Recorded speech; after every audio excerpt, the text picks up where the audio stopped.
vision is to be the best community bank in America. We strive to use our knowledge, talents, and resources to improve the quality of life in our communities. This year, People's Bank is celebrating our 120th anniversary by delivering 120 acts of kindness. These acts of kindness bring us just as much joy as to those that receive them. People's Bank, working together, building success. Time is a locally owned and operated convenience store that has all your wants and needs in one stop. We have everything from quick snacks and cold drinks, a full-service deli, fresh coffee bar, soft-serve ice cream, and milkshakes. Also, make sure you try our Chester's Fried Chicken. Go Time, where the customer always comes first. Refuel your tank, refill your cup, and refresh your taste buds all in one stop at Go Time. Citizens Bank and Trust Company of Jackson has been locally owned and operated since 1962. We offer several products that help make banking convenient. Ticketless deposits at our ATMs, online banking, our CBTJ mobile banking app, and compatibility with mobile wallet. Give us a call at 606-666-7575 or visit us on the web at citizensbankjackson.bank to see how we can help you. Citizens Bank and Trust Company of Jackson is always searching for ways to serve you better. Member FDIC, Equal Housing Lender. Variety Pizza. Family owned and operated, serving the community with homemade and handcrafted pizzas, sandwiches, salads, and more for over 45 years. Located at 1189 Main Street, Jackson, Kentucky. Available for dine-in and carry-out, with private party spaces available. Stop by and visit us or call 606-666-5454.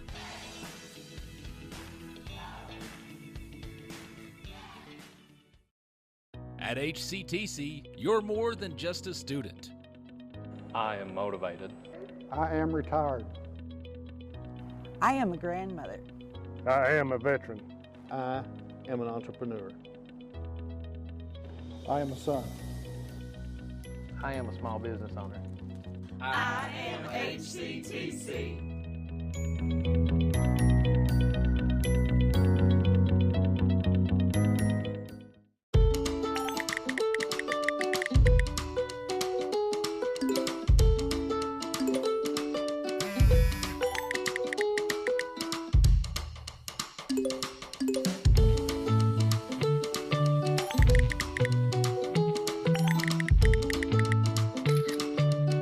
With the power to bring us together even when we're far apart, we keep families connected. We are you. We are Appalachian Wireless. Family and hometown pharmacies have been serving Breathitt County for over 20 years and are proud to support our local athletes. They are hometown owned and operated by Portia and Everett Dunaway. Portia and Everett want you to know that family and hometown pharmacies are here for you. Give them a call today at 606-666-5519 or 606-666-5500. Hello, I'm Cameron Adams. I'm running to serve the people of Breathitt, Powell, and Wolf as Circuit Judge. I grew up in the hollers of Breathitt County. My legal background includes criminal defense, prosecution, and civil plaintiffs' work. If you are looking for a compassionate, competent circuit judge who truly understands the people he serves, cast your ballot for Cameron Adams this fall.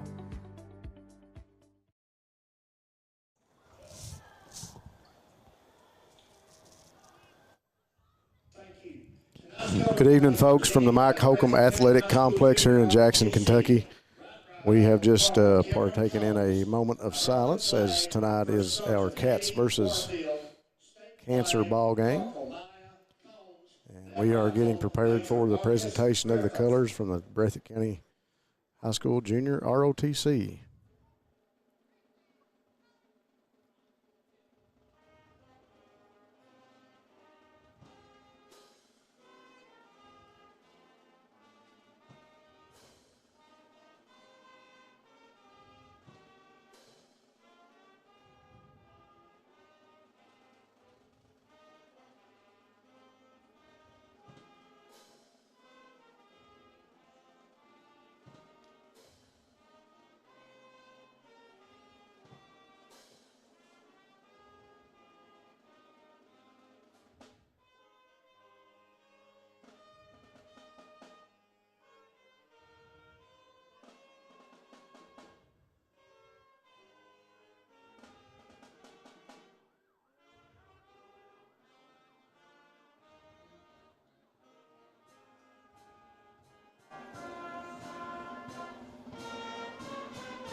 right, a great rendition of our national anthem, Star Spangled Banner from the Breathitt County Band of Pride.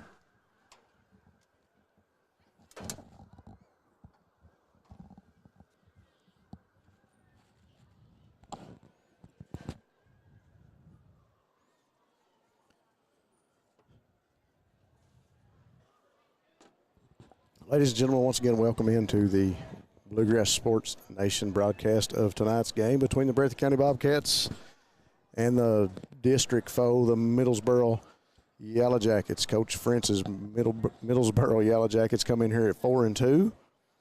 Class 2A District 7 foe. These two will get after it tonight.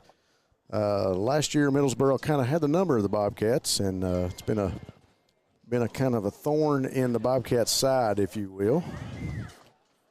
These two teams come in number 11 and number 12, ranked RPI in Class 2A, as according to Kentucky High School Athletic Association. Breathitt being number 11, Middlesboro right behind them at number 12. So we got a great battle on not only on paper but on the field, and I'm sure these two clubs are going to get after it tonight. We're happy that you guys are here to join us on Bluegrass Sports Nation. On Facebook and on YouTube. It's homecoming night here at the field at Breathitt High, and we've got all kinds of backstories and plots and implications coming here tonight from this one. Things that are developing as we speak. Folks, stay with us. We'll be here to bring you all the coverage. It's got about 12 minutes before kickoff. We'll take another short break and go to our executive producer for another round of commercials, and we'll be right back here on BSN. Hello, I'm Cameron Adams. I'm running to serve the people of Breathitt, Powell, and Wolf as circuit judge. I grew up in the hollers of Breathitt County, and my legal background includes criminal defense, prosecution, and civil plaintiffs work.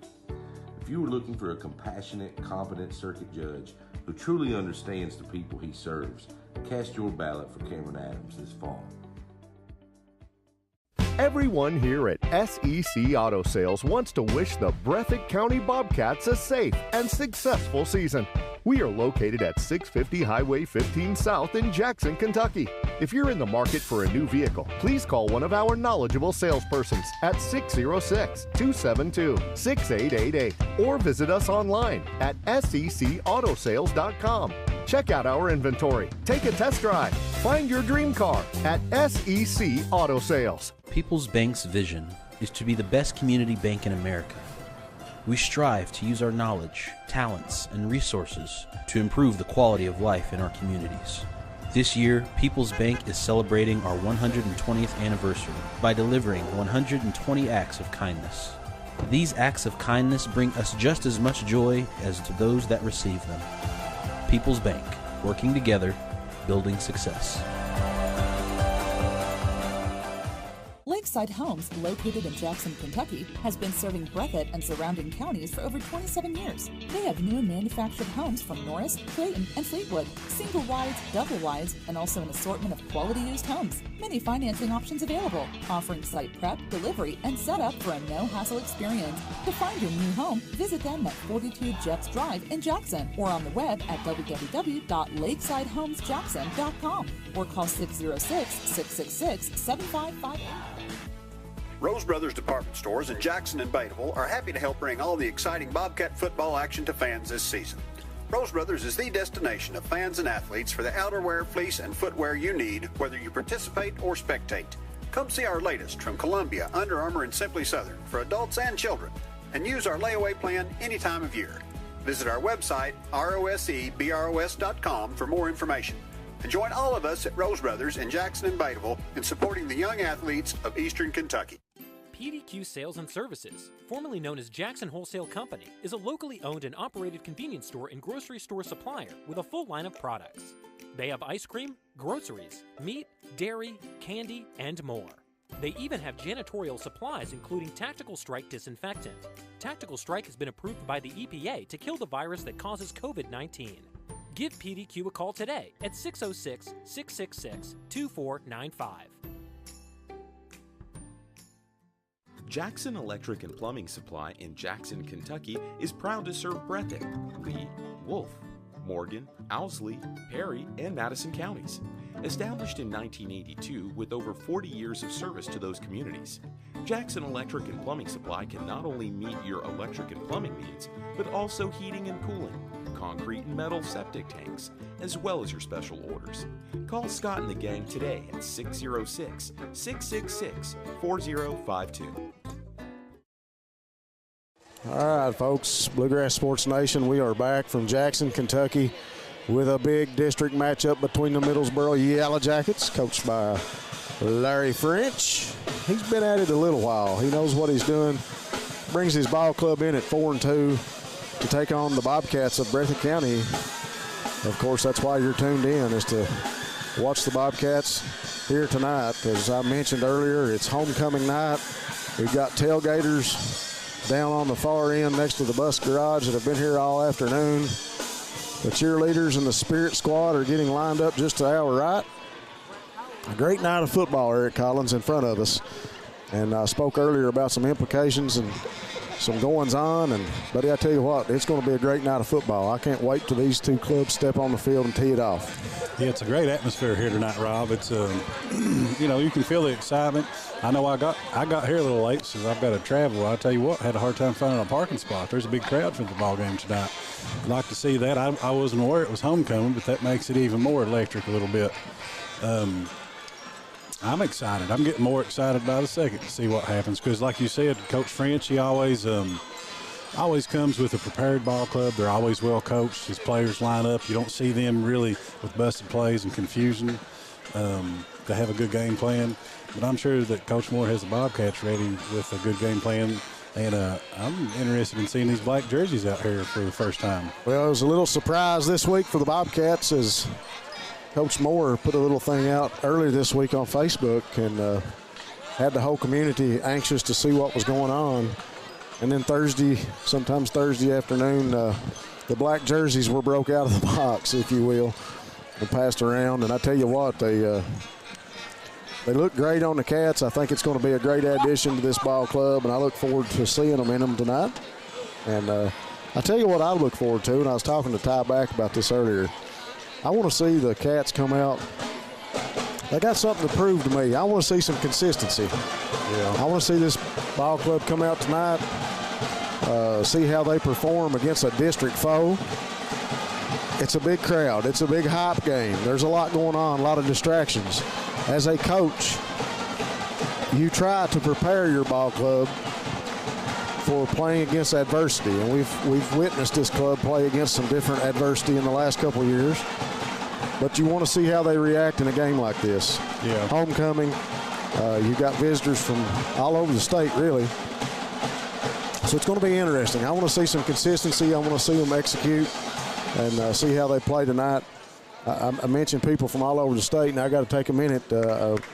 We welcome Doran Howard and his grandkids from East Carter here tonight. They're here to witness this game. East Carter's got a night off, so they're here. And the world-famous Leslie Abner has joined us all the way from Squabble Creek. Young man was made famous during the flood as being one of those individuals, and we're happy he's here for his first ever football game. That is the grandpa of Wesley and Waylon Abner, and he's here in attendance tonight. I talked to him before the game. Did you see the captains come out onto the field for the Bobcats here in front of us? Thanks to everybody that's tuned in. Like we talked about, don't want to take these Middlesboro Yellow Jackets for granted, not just because they got a man by the name of Larry French on their side, but also because they're 4-2. The only loss for the Harlan Green Dragons right now comes at the hands of Middlesboro. Middlesboro has won a couple games by 1 or 2 point margins, so they're not a club that's going to go away in the fourth quarter. This bunch is going to continue to fight, and we made a scenic trip, you and I did, over to Middlesboro last year. Mm-hmm. And the Bobcats, when they went back the second time, really thought they were going to be able to dial up the number of the Yellow Jackets. And they played an excellent football game, but they let it get away from them in the end. And it's hard to win at Middlesboro. This year they're without the star running back, Baganko, who we've been so used to calling his name on the offensive side of the ball for Coach Larry French. A young man has graduated and moved on. But Coach Larry French has always got a host of athletes and star power on his team. And we'll see how they get going here tonight. As they're getting the coin toss, we'll see who gets defense and offense first and be ready to go. Well, just to kind of piggyback on what you said there, congratulations, Mr. Aber, to come out and watch his grandsons play some ball. I know my grandpa came out, I think he watched one ball game that I played when I was in high school. Didn't have a clue what was going on, but I think he enjoyed himself. Well, I told him I was going to, I told him, I said, we'll give you a warning. I'm going to introduce you to the Bluegrass Sports Nation family. We'll talk about you on the air. He said, what do you mean on the air? I said, Bluegrass Sports Nation.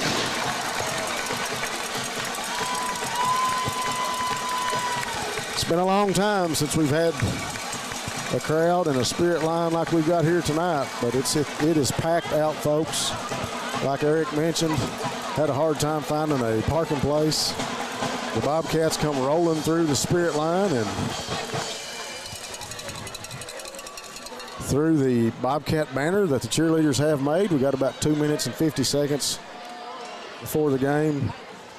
Folks, we want to take a quick minute to just say thanks to our sponsors. We couldn't do it without all our sponsors. Of course, our title sponsors, People's Bank of Jackson, Go Time, and Steak and Shake.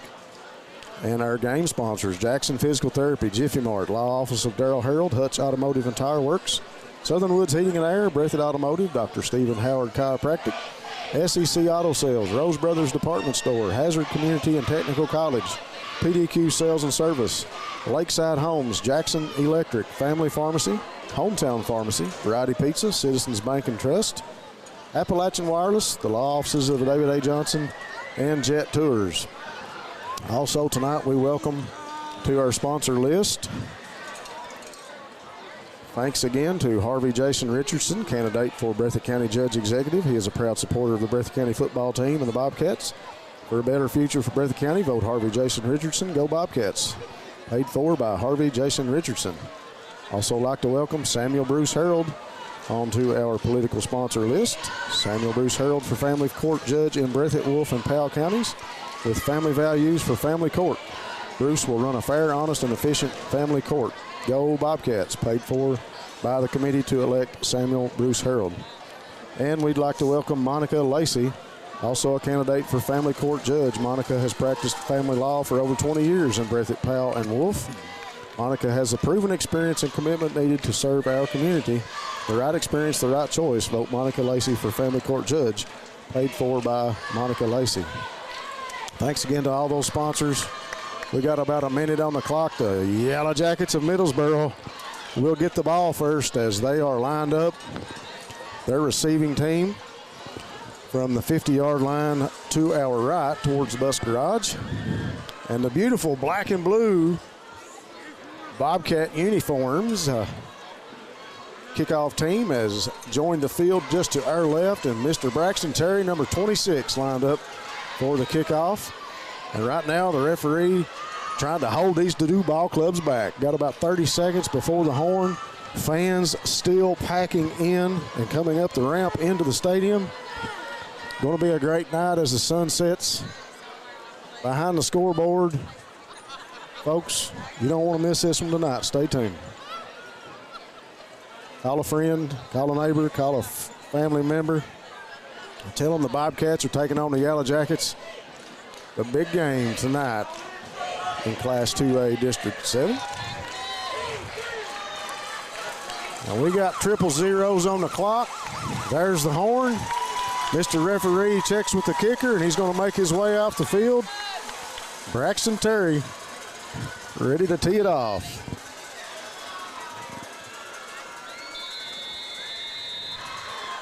There's the whistle. Here's the kick. Long kick. Picked up about the 15-yard line, fielded up the sideline, and taken down on the hash mark on about the 34-yard line.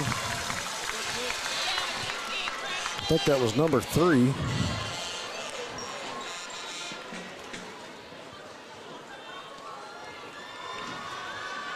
Got to get my bifocals on, Eric. Well, you mentioned, Rob, something you'd like to see is consistency. I sure would like to see consistency out of the Bobcat special teams tonight.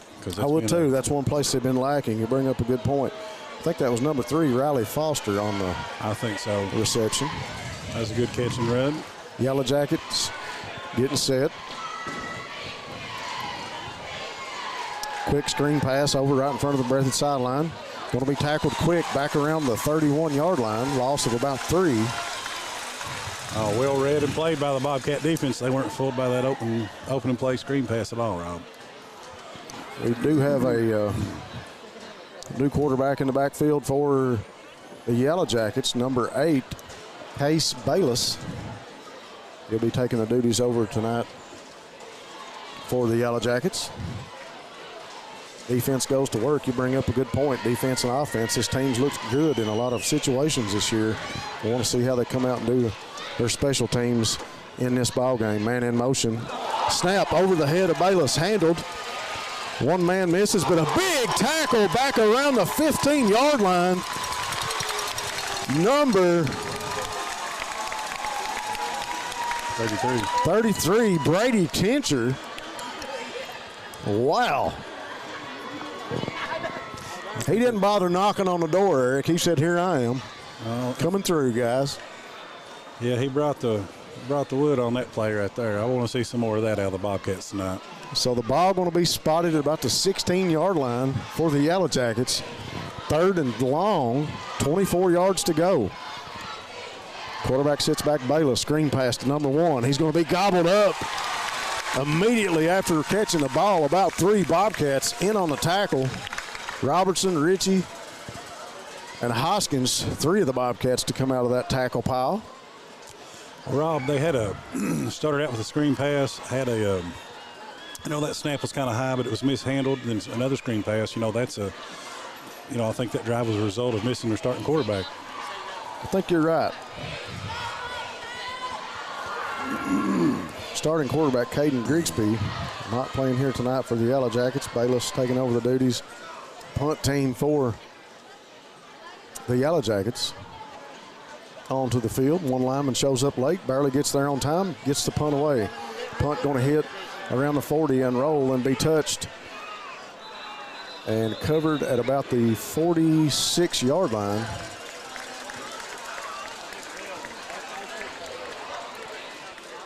I thought we were going to have a discussion about who touched the ball first. And we are going to have a discussion. And the ball touched the Bobcat, live ball. Middlesboro picks the ball up.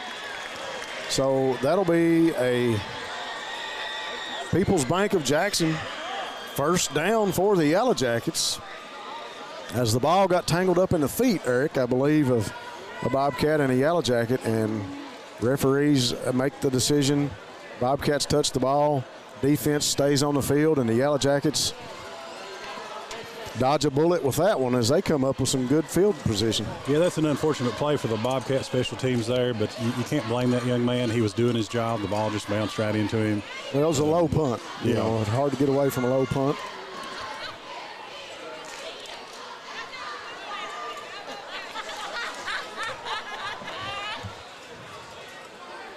Bayless in the backfield for the Yellow Jackets. Waiting on the snap, single back, give to number 5, and he's gobbled up about the line of scrimmage, maybe pick up of a yard. That is going to be Vincent Smith. Vincent Smith is the number 2 rushing leader on this ball club for the Yellow Jackets. Leading rusher for this team, once again, is Grigsby, who is not in the game tonight.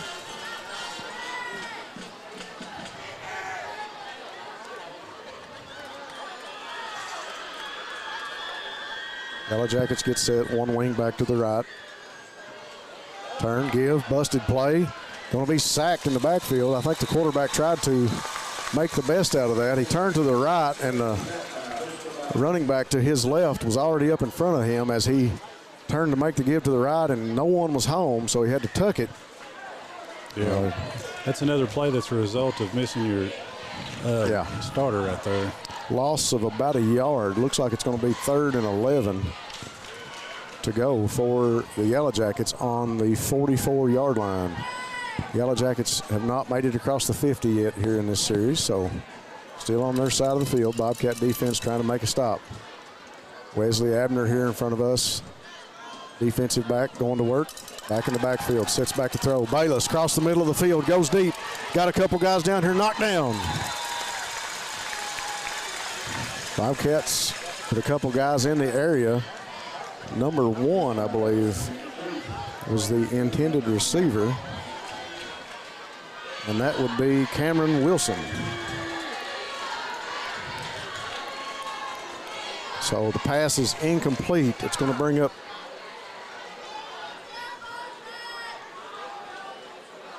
what's the call? Did they call pass interference on that? I didn't see a flag. Where did the flag come in at? It's definitely against the Bobcats. That'll be a People's Bank of Jackson first down for the Yellow Jackets as I continue to work to find out what the call was. People's Bank working together to build success. People's is ready to help you reach your dreams. I expected pass interference to come from down here to the left, but Mr. Napier here, the white hat, had the flag in his hand. Direct snap back to Bayless, the quarterback, going to pick up about 5 yards as he rolls up to about the 35. So we've had 2 big fourth down plays that the Yellow Jackets have dodged a bullet and capitalized and been able to move the ball on a penalty or a mistake, if you will, on the punt that got tangled up in the Bobcats' feet. 7:48 here in the first quarter. Yeah, the defense no score. The defense has actually played pretty well. Yeah. But still, the Yellow Jackets have remained on the field. 1 receiver each side now for the Yellow Jackets. Single back behind Bayless. Give up inside. Coach French says, let's go to work up the middle, see what we can do. Going to be real close to the first down. Depends on where they spot the ball. Well, if Coach French watched a game film of Breathitt and Letcher Central, I'd say he's probably going to attack the middle of that defense because the Cougars from Letcher Central had some success there. So I'm sure Coach Moore and his defensive coaches have been working on that and trying to get that buttoned up. Looks like he's about a yard shy. It's going to be 3rd and 1 for Bayless and the Yellow Jackets. 1 receiver each side for the Yellow Jackets. And they draw the Bobcats encroachment. They draw him off sides. And Ethan Boland will make an entrance into the game as Ryan Robertson will come out and talk to Coach Shorty Combs. 6:54 on the clock. That's another People's Bank of Jackson first down for the Yellow Jackets as they convert on the encroachment penalty. Coach French can get the ball down the field. He knows how to manage a game, that's for sure. Wing back to the right, give to Bayless. Bayless up inside, going to make it back to the line of scrimmage before he's tackled by a number of Bobcats. Yeah, he's going to take advantage of these mistakes if we keep making them. We don't get this offense off the field, they're going to find a way to score some points. Well, Coach French he's not had a lot of success, but at the same time, they've moved the ball down the field, and he's been able to manage the clock as we look at about 6 minutes left here in the first. And the Yellow Jackets have had the ball the majority, well, the whole first half, if you take away the punt that was mishandled, if you will, tangled up. Receiver in motion is Wilson, ball loose, and Yellow Jackets, Bayless got to cover it up. And we got a couple of little bit of extracurricular activity here between Tincher and number 18. Yeah, sometimes these guys, I don't know if they're trying to play ball or get into drama. Well, this is a high intensity game with a lot of emotion. As we saw Tincher come in early and make that play, and that time Tyler Sturgill and Tincher, as the referees send them both back to their respected huddles. Bayless now back, low snap, sits, throws over to Wilson, makes a man miss and gets up the field, pick up of at least 6 yards, I believe, on 3rd and 10. So let's see where the ball's spotted. Yeah, able to make the first defender miss, but plenty of Bobcats were flying to the ball. Want to see the Bobcats wrap up and make good tackles tonight, but I did like to see the pursuit we had there on that play, Rob. 4th and long Ball on the 33-yard line. And we got a timeout, and that timeout is going to be for Coach French and his Middlesboro Yellow Jackets. We'll take this opportunity to talk about some sponsors. Thanks again to Jackson Physical Therapy and Colby Watts. Jackson Physical Therapy is always here to get you back into the action, and Colby Watts is always a supporter of the Bobcats, here to help our guys out. Jiffy Mart, get in and out in a jiffy. Gas, groceries, and a great meat department. Be sure and stop and check out Sanford's Deli. The law office of Darrell Harold, with over 30 years of taking care of the legal needs of the citizens of Jackson and Breathitt County. Hutch Automotive and Tire Works, your home in Jackson for all your CarQuest auto parts, located on Highway 15. Southern Woods Heating and Air for all your heating and cooling needs. Installation or service, no job is too big or too small. Breathitt Automotive, formerly Breathitt County Tire, with new owners Dustin Kilburn, for all your car care and tire needs. Dr. Stephen Howard Chiropractic, if you're injured, Dr. Howard can help, including auto accidents and workers' compensation. With over 22 years experience, stop by and see Dr. Howard. Eric, very interesting start to this game thus far. We talked about Coach French managing the clock. Two receivers to the left now for Bayless. He steps back, going to punt. He will punt it away. It's the first time we've seen that. The ball will roll into the end zone. So we now know who the punter also is for Middlesboro, as they've done a fine job of lining up an offense with two receivers, and looked like they were going to go for it on 4th and long, and Bayless gets the snap, sits back, and punts it away. They still refer to that as a quick kick when you line up an offense and the quarterback kicks it? I don't know. Years ago, that's what they used to call that. It's been so long since I've seen it. I wouldn't know. I wouldn't know what to call it. That's the first time I've seen that happen in a long time. So this is our first opportunity with 4:33 to go in the first quarter to see the Bobcat offense and Tyler Bryan on the field. Single back is Caden Bowling behind him. 4 receivers. Give up inside the Bowling. Makes one man miss up around the left end. Going to pick up the first down, I do believe. Rob, I think that's the toughest run as I've seen by Caden Bowling. Made somebody miss in the backfield, broke another tackle when he got out of that one, and able to pick up the first down. If he's going to run like that tonight, he may have a big game on his hands. Broke a tackle right around the line of scrimmage. Came off that left end right in front of the Middlesboro sideline, and able to get by a bunch of yellow helmets. Oh, yeah. And picks up the People's Bank of Jackson first down for the Bobcats. People's Bank working together to build success. People's Bank is ready to help you reach your dreams. Trips left, give in the backfield. Ball comes loose. Looked like so a big turnover by the Bobcats, and the Yellow Jackets will try to capitalize. Great field position. 3 receivers, trips to the right. Bryant takes the snap, and on the handoff gives to Bowling. Bowling had a man in tow right behind him. Yeah, as soon as he got the ball, they were on him. He didn't. So he didn't have good control of the ball. I'll put it that way. But the ball comes loose and hits the ground, and the Yellow Jackets able to cover it up. Coach French and the Yellow Jackets look to capitalize on a big turnover with 3:54 here in the first. Great field position with the ball sitting on the 19-yard line of the Bobcats. Bayless waits on the snap, and we got a whistle. Delay a game, maybe? Yep, delay a game on the Yellow Jackets. And that'll back them up. Delay a game against the Middlesboro Yellow Jackets. Been a lot of middle mistakes so far early in this ball game, Rob. Yeah, a lot of. I don't want to call it jitters, because we're halfway through the season. This should kind of work those out already. But yeah, a lot of mental mistakes on both ball clubs. Bobcats coming off an off week, that may have something to do with it, perhaps. Could, yeah. Hate to make any excuses or anything like that. Bayless keeps it, gets back maybe to the line of scrimmage. I do like the aggressive play we're seeing out of the Bobcat defense. They're playing fast, playing aggressive, not really giving up a lot so far. So with the 5-yard penalty, they were on the 24. Bayless that time with the quick snap, gets it back, and the ball's spotted on about the 24, gets back to the line of scrimmage. Vincent Smith staying in the backfield with Bayless. just to his left. Snap, fake, sits back, and he's tackled, but the ball thrown up and intercepted.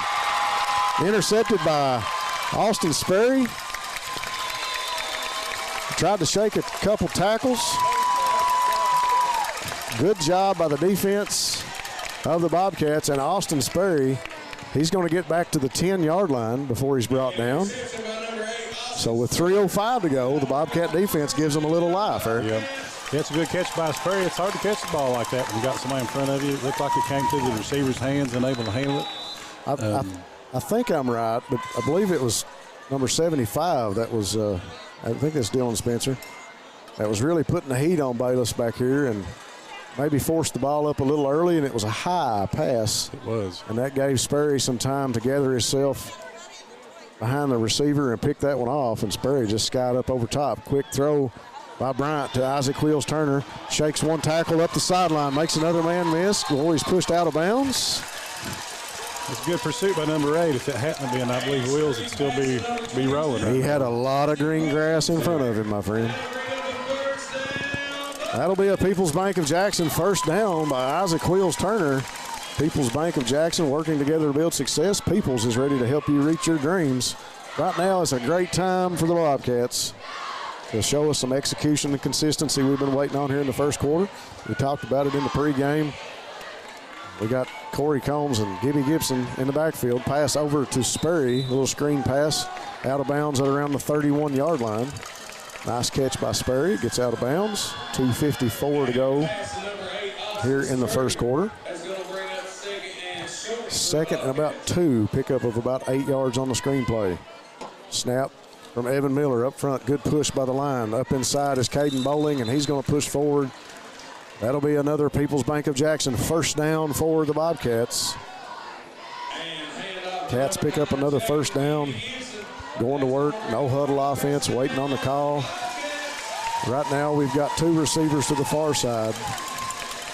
I believe that is Ritchie and Turner.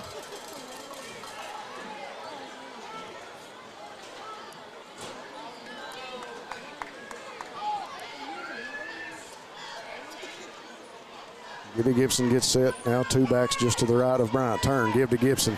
Gibson off the left end. Looks for a hole, and he finds one, but not before he picks up another first down for the Bobcats. Number 18 makes a tackle, that time for the Yellow Jackets. And if it's kind of like you said a minute ago, if Tyler Sturgill hadn't have been there to make the tackle for the Yellow Jackets, Gibby Gibson was looking to make ground and turn on the Jets. People's Bank of Jackson working together to build success. People's is ready to help you. We thank you for sponsoring another first down for the Bobcats. Gibson's a fun player to watch. You can tell he plays with a lot of energy and excitement. Go ahead and brag on him. He deserves every bit of it. Good blocking up front as they're really getting after it. Bryant scrambles in the pocket, throws, just out of the reach of Isaac Turner. That was some good blocking up front. A good job by Gibson picking up a late rusher there. Tyler had plenty of time to look downfield, found a man, just not able to connect. There was some good initial coverage by the Yellow Jackets downfield. 1:41 to go here in the first. I got to brag on Waylon Abner and Dylan Spencer. Got to brag on them because they're on this side and we can see them a lot easier. But great blocking up front by the Cats. Again, great blocking again as Gibson pickup of about 7 yards right in front of the Yellow Jackets sideline. You're right. That was good blocking by the Bobcat offensive line there. They got a good push. I liked how they fired off the ball that time. I want to see some more of that tonight. Spencer and Abner really getting a good push on the line on this side. It's really easy for us to see from our vantage point. 2 receivers on our side, Ritchie and Hoskins. Receiver to the far sideline, I believe, is Sperry. And the Yellow Jackets going to be called for encroachment. And the Bobcats will pick up another first down with that penalty. People's Bank of Jackson working together to build success. Bobcats successful on that off count and able to draw the Yellow Jackets off sides. Thanks again to SEC Auto Sales, SEC Auto Sales is the home for your new ride. They have a great selection, and they're ready to get you rolling. Rose Brothers Department Store with locations in Jackson and Batesville. Shop in the store or online at rosebros.com. Snap to Bryant. Give to Gibson. Gibson around the right end. Goes into the tackler and picks up another 2 or 3 yards as he takes a defensive lineman with him up to about the 43-yard line. Very, very fun player to watch, as you said. Yeah, he's not a big kid, but he runs with, he runs with a little bit of power. You can tell when he's got the ball in his hands, he's looking to make something happen. Well, I think Brother Ethan would agree with me here, as I would say that Jaden runs with attitude. Yeah, and Brother did also. They both were exciting players to watch. A little counter play now, back up inside, cuts it back the other direction, going to roll up to about the 45-yard line is Gibson. And I believe that will bring us to the end of the first quarter. It does. Corey Combs up inside doing a great job blocking as the lead blocker for Gibson on the majority of those run plays. That'll bring us to the end of the first quarter. We're going to go to commercial break, and we'll be right back here on Bluegrass Sports Nation. Time is a locally owned and operated convenience store that has all your wants and needs in one stop. We have everything from quick snacks and cold drinks, a full-service deli, fresh coffee bar, soft-serve ice cream, and milkshakes. Also, make sure you try our Chester's Fried Chicken. Go Time, where the customer always comes first. Refuel your tank, refill your cup, and refresh your taste buds all in one stop at Go Time. People's Bank's vision is to be the best community bank in America. We strive to use our knowledge, talents, and resources to improve the quality of life in our communities. This year, People's Bank is celebrating our 120th anniversary by delivering 120 acts of kindness. These acts of kindness bring us just as much joy as to those that receive them. People's Bank, working together, building success.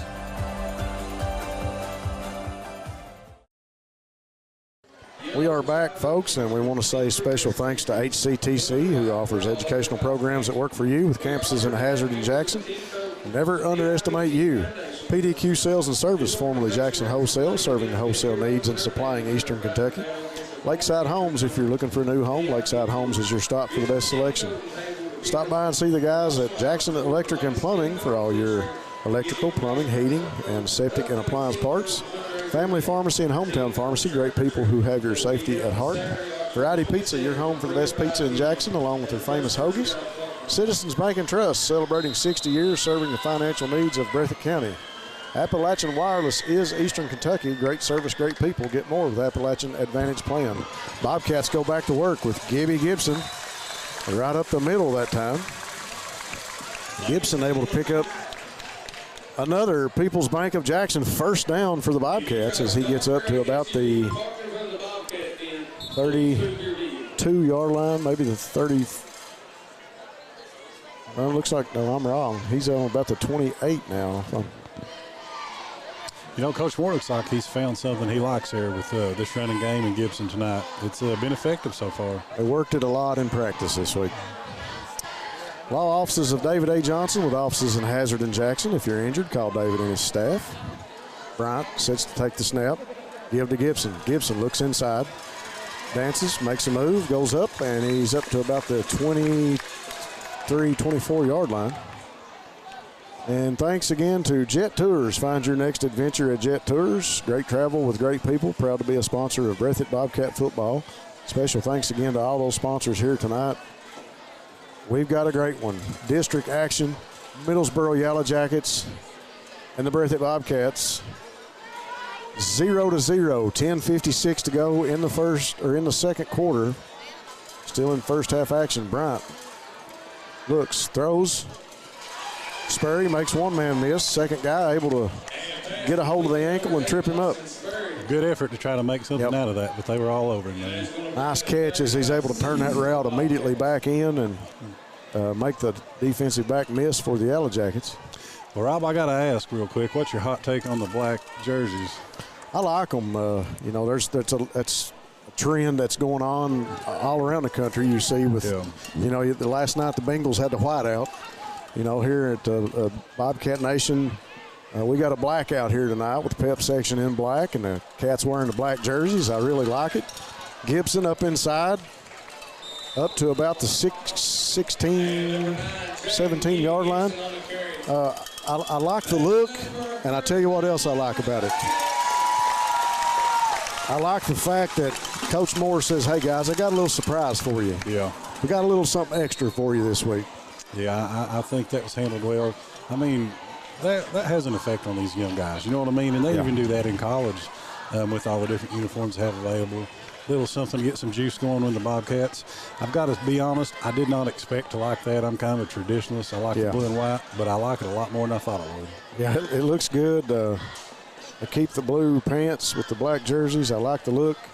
Right, fake to Gibson, rolls out, drops it to Corey Combs, and Corey Combs is going to rumble into the end zone. 9:34 in the second quarter, and the Bobcats strike first. That'll be a go time scoring drive for the Bobcats. Go time, refresh, refill, and refuel with 7 great locations to keep you on the go. That's a great time for a play-action pass call by Coach Moore. They've been running the ball, pounding this Yellow Jack defense, hit them with a play-action pass wide open. And I like to see Corey Combs gets the opportunity to score. Yeah, it's plays his heart out every week and doesn't often get too many of those. Braxton Terry on for the extra point. It's up, it's high, and it splits the uprights, and it's good. That'll give the Cats a 7-0 lead here on homecoming night over the Yellow Jackets of Middlesboro. What a great offensive session. The Bobcats drive down the field, run the ball, run the ball, run the ball, run the ball. Let's drop a little short pass to the man who does a lot of work, Corey Combs, and he roars into the end zone. That was a great call and well-executed drive by the Bobcats. Special thanks again to all of our sponsors here tonight, Jackson Physical Therapy and Colby Watts. Jackson Physical Therapy will get you back into the action. Jiffy Mart, get in and out in Jiffy. Gas, groceries, and a great meat department.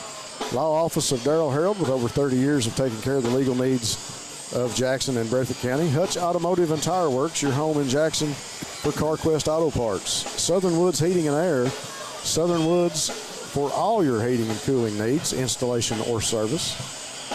Breathitt County Automotive, formerly Breathitt County Tire, with new owners Dustin Kilburn. Dr. Stephen Howard Chiropractic. If you're injured, call Dr. Howard. He can help with auto accidents and workers' compensation. SEC Auto Sales for your new ride. Stop by and see the guys at SEC Auto Sales. Terry with the kick, going to be fielded at the 25, right in front of the Breathitt bench.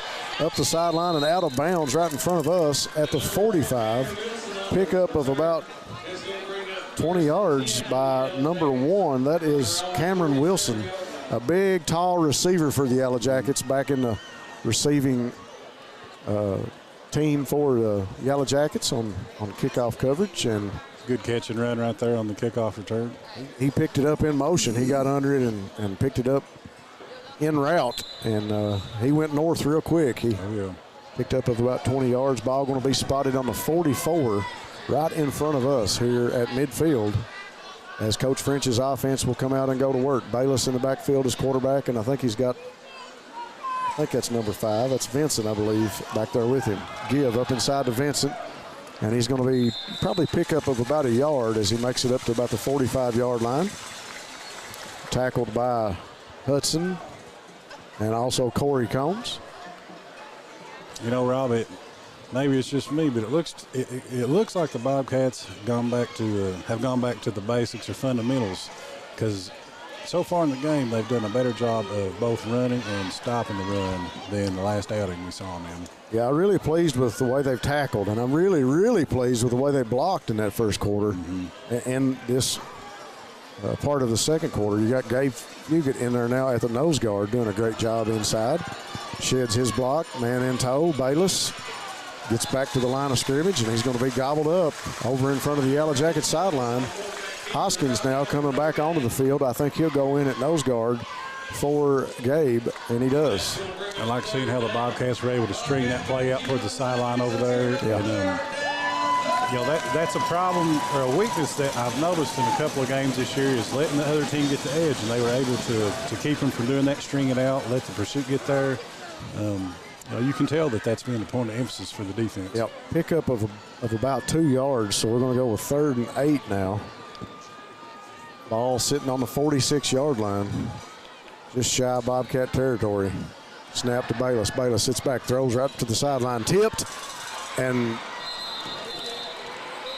let's see if they're going to call it complete. If it is, it's an amazing catch. And yes, that's going to be a People's Bank of Jackson first down for the Yellow Jackets as the ball was tipped and the receiver came up with it before he hit the ground. Great reception by that young man on the Yellow Jackets. Yeah, I wasn't able to see the number of who brought it down, but excellent concentration. Yeah. To pull that ball in. Thanks again to Hutch Automotive, your home in Jackson for CarQuest Auto Parts, located on Highway 15. Southern Woods Heating and Air for all your heating and cooling needs with installation or service. No job too big or too small. Bayless takes a snap, keeper, design play up inside for the Yellow Jackets, pickup of about 3 yards. Rose Brothers Department Stores with locations in Jackson and Bateville. Shop in the store or online at rosebrothers.com. HCTC offers educational programs that work for you with campuses in Hazard and Jackson. Never underestimate you. PDQ Sales and Service, formerly Jackson Wholesale, serving the wholesale needs and supplying Eastern Kentucky. They also have Tactical Strike, which is effective in killing the COVID-19 virus. Yellow Jackets with a man in motion. And give to Vincent, and he's up around the sideline, or up around the left end, right in front of the Middlesboro sideline. That'll be a People's Bank of Jackson first down for the Yellow Jackets. Coach French maybe finds something he likes there. They put a man in motion. They bring a little wing back over and set him up. Extra blocker on that side, and let's just run it right at him. Yeah, he had a good size hole to run through right there. That's something the coaches have to look at if they continue to come back to that.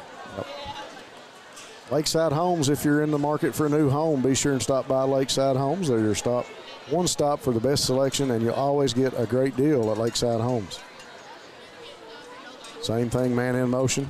This time, the extra blocker goes in front of Bayless, and Bayless going to pick up about 5 yards on that one. Stop by and see Scott and all the guys at Jackson Electric and Plumbing Supplies for your electrical, plumbing, heating, septic system, and appliance parts. Family Pharmacy and Hometown Pharmacy, great people who have your safety at heart. Family Pharmacy and Hometown Pharmacy have always been proud supporters of the Bobcats. James Ogans in as nose guard now, and number 26, Braxton Terry, comes onto the field for Braden Barnett.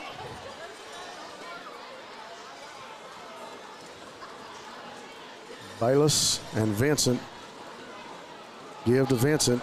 Going to be tackled immediately right around the line of scrimmage by the Bobcats. Great defensive play that time. Took a second or two to develop as Bayless rode that handoff right up inside, and Vincent with 5:18 on the clock, able to pick up maybe a yard. It's going to be 3rd and 2.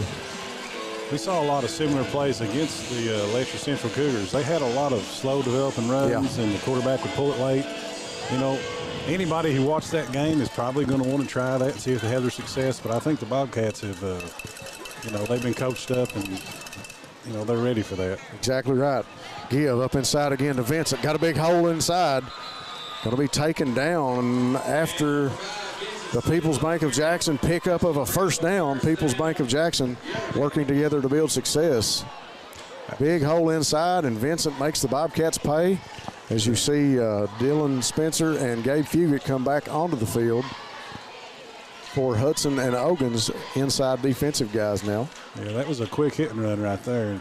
Looks like Bobcats might not have been prepared for the speed of that, able to open up a big hole and get a good game for the Yellow Jackets. 4:30 to go now, 7-0. Bobcats with the lead. Yellow Jackets go to work. Ball on about the 11-yard line. Bayless and Vincent in the backfield. Bayless, design keeper. Terry chases him over to the sideline, and the rest of the Bobcats able to clean up. Terry putting the heat on, I believe, that time. Run him real close to out of bounds trying to make the tackle. He did a great job stretching that out, not letting him get upfield and letting his teammates come in there and finish that off for him. Yep. That's what you got to do at the end position. We teach the kids at an early age to set the edge that bandit and rover. That's what we call them on our defense. You got to set the edge, keep it outside arm free, push the play back inside, and let your teammates make the play. Yeah, and if you can't set the edge and turn it back in, you've got to string it out just like you did right there. Get him out of bounds. Bayless with Vincent to his left. Fake a screen play over to number 3, and he's tackled immediately. We saw that play early on. Yeah, there's been several screens attempted here by the Yellow Jacket offense, and the Bobcats so far have played them all extremely well. Not giving up any type of gains or yardage at all so far. Riley Foster on the reception. Bobcats force the Yellow Jackets into a 3rd and 14. Ball on the 15-yard line. 3rd and long for the Cats. 3 receivers, trips right for the Yellow Jackets. Bayless goes to work. Give to Vincent, back to opposite side, and he's going to be tackled. I believe that might have been Jason Tolson on the tackle. Bobcat defense is playing tenaciously here tonight, Rob. I'm liking what I'm seeing out of them. Tolson gets up, shakes it off, points to the jersey and says Breathitt on the front. Young man proud to wear that jersey. Great job on defense as he makes the stop. 4th and 12. As Robertson will come back in for Dylan Spencer up front for the Cats. In this position, Eric Collins, 4th and 12. What do you do if you don't have an experienced kicker and you're down 7-0? You got to go for it.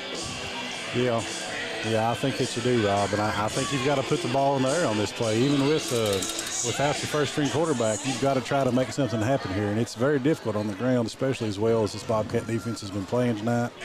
I think you've really got to reach down deep in the bag of tricks right here if you're Coach French and try and find something that maybe you haven't shown and don't expect them to be looking for. Yeah, you're exactly right. Coach French takes the time out to talk it over with his coaching staff and his players. We'll take this opportunity to continue thanking our sponsors. Citizens Bank, celebrating 60 years of serving the financial needs of Breathitt Countyans. Check out the free CBTJ mobile app, banking right on your mobile device. Variety Pizza, your home for the best pizza in Jackson, along with their famous hoagies.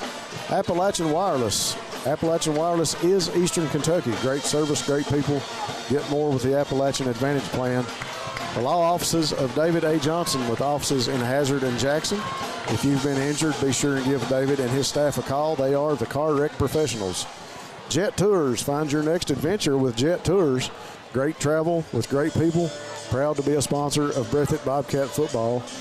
We want to take this moment to say special thanks to all of our sponsors. Folks, we couldn't do it without their support. We couldn't do it without you guys watching at home. So if you get a chance, go by and tell our sponsors that you heard about them on Bluegrass Sports Nation. There's a very important man on this football field here tonight by the name of Larry Turner. Larry Turner handles the equipment, takes care of the field, does all the painting of the field. And today is Larry Turner's birthday, so we want to say happy birthday to Larry. Great young man. Low snap. Bayless handles it. Hit as he thrown. Intercepted. The Bobcats are trying to bring it out of there, and they're going to get it back to about. I was trying to see where he's knocked out of bounds. I can't hardly see from here. Yeah, I can't either. You know, if it had been me, I'd have caught that too, but the smart play would have been to bat that down. You'd have gained about 10 more yards or so. Let me take that back. If it had been me, I would have tried to catch it. Yeah. I was trying to see who made the interception. I think it was Wesley Abner. Abner able to bring the reception down right around the goal line and get it back out to the 14-yard line for the Bobcats. Great play by Wes. Yeah, great play by the defense, putting pressure on the quarterback and causing like a. We got a man coming out of the middle, and his name's Jaden Gibson. Lead man up front in front of him was Bryce Hoskins. I tell you what, Bryce made it to the second level, and the lineman had the second level covered, and he was on up in front of Gibby looking at the safety. Yeah, that great blocking that time on that run. They did do a great job blocking that up, and a great job running by Baby Gibson right there. 2 receivers here in front of us. Bryant sits back to throw, goes to the corner, and it's going to be picked off at about the 40 8-yard line by the Yellow Jackets and ran out of bounds immediately. So with 1:24, big turnover by the Bobcats will give the ball back to the Yellow Jackets on the interception. Yeah, I think a little bit of confusion there on the pattern or something there. I don't know if quarterback and receiver are on the same page right there. Don't know what happened, but the receiver looked to possibly have slowed down, or I don't know. Perhaps they were just trying to throw that away. I'm not sure. I don't know. You know, there's a little bit of difference between a post and a flag. A little bit. And that kind of looked similar to me, and try to help you viewers at home, two very different receiver routes. Good up front action by the Bobcats as Hoskins and Tincher able to tie up the ball carrier around the 50-yard line. Pickup of about, well, they're going to say 1 yard. You know, one thing you mentioned earlier is the tackling. So far tonight, the Bobcats have been pretty sure at tackling. That was a good sure tackle by Tincher right there. You know, that's just a basic. You've got to do that to win football games. Yeah, no matter the personnel on the field, you have to be able to block and tackle. Great fight up front for the Cats. Ball thrown down the field. Young man makes the catch right as he goes out of bounds. I think it's going to be just short of the first down.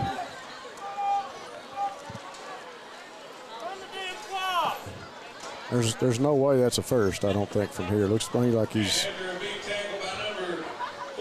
about a yard shy.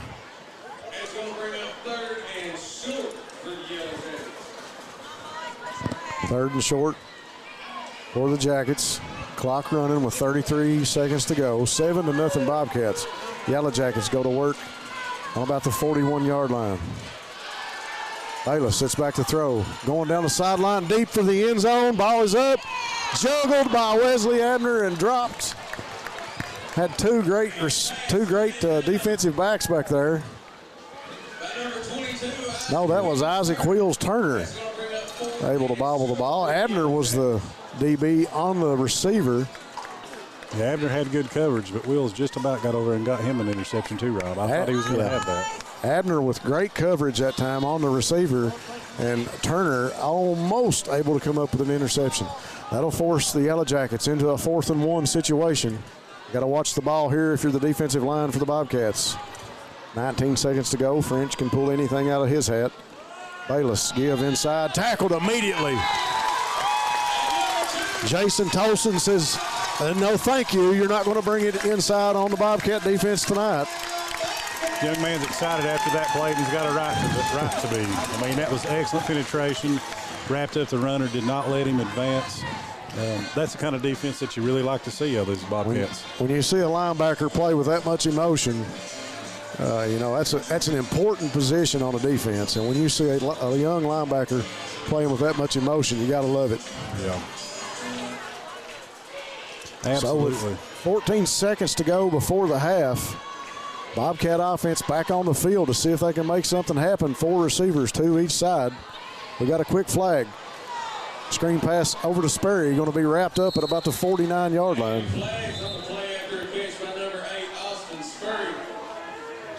Quick flag. We'll see what the call is.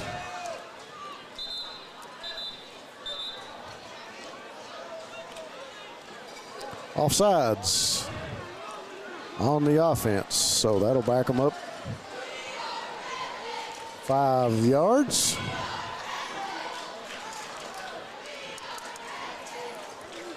We got a Yellow Jacket player down here at midfield getting checked out as the Bobcats are motioned to come over to the sideline and talk to Coach Moore. Folks, we're going to go ahead and take a quick commercial break here, and we'll be right back on BSN. People's Bank, our vision is to be the best community bank in America. We pride ourselves in being a community bank that builds relationships with our clients and offers cutting-edge financial products. For 120 years, People's Bank has focused on helping clients achieve their financial goals. We would love a chance to earn your business. People's Bank, working together, building success.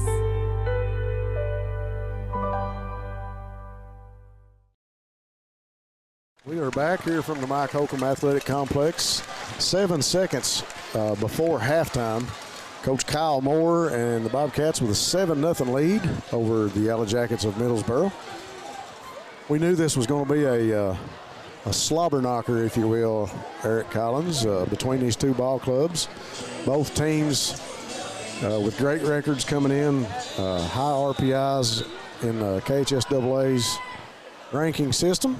Bryant turns, gives to Isaac Wheels Turner. Turner makes a man miss, gets a block up to about the 46-yard line before the clock runs out. That'll bring us to halftime here at the Mike Holcomb Athletic Complex. We'll take a quick break and go to commercial. We'll be right back here on Bluegrass Sports Nation. Of 2020, I had the honor and privilege of being elected your circuit judge for the 39th Circuit, which includes Breathitt, Powell, and Wolfe counties. The time is now near for me to ask once again for your vote and support to allow me to continue in a position that I love. In November of 2022, vote for experience, compassion, and dedication. Let's continue what we have started and vote to re-elect Lisa Wisman, Circuit Judge. Go Time is a locally owned and operated convenience store that has all your wants and needs in one stop. We have everything from quick snacks and cold drinks, a full-service deli, fresh coffee bar, soft-serve ice cream, and milkshakes. Also, make sure you try our Chester's Fried Chicken. Go Time, where the customer always comes first. Refuel your tank, refill your cup, and refresh your taste buds all in one stop at Go Time. Hi, I'm attorney David Johnson. When you choose one of our offices for your personal injury case, whether it's a car accident or any other type of personal injury claim, you get a team that handles everything. If it's a car wreck, we get your car repaired, we get you a rental car, we guide you through the treatment process. With over 20 years of experience, our clients get paid, in most cases without going to court. So call the pros and let us handle everything. At HCTC, you're more than just a student. I'm a daughter. I am a father. I am employed. I am a mother. I am ambitious. I am a work in progress. I am an innovator. I am HCTC.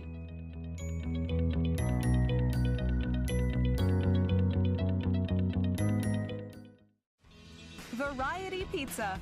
Family owned and operated, serving the community with homemade and handcrafted pizzas, sandwiches, salads, and more for over 45 years. Located at 1189 Main Street, Jackson, Kentucky. Available for dine-in and carry-out, with private party spaces available. Stop by and visit us or call 606-666-5454.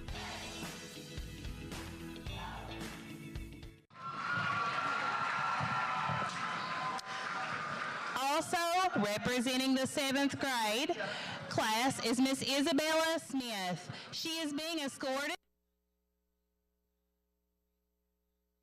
Jalen Holland. Isabella is a 12-year-old daughter of Victor and Melissa Southwood.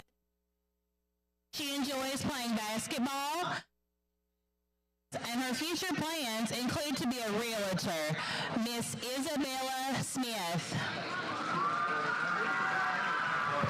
Next, representing the 8th grade class is Miss She is being escorted by junior defensive lineman James Ogans.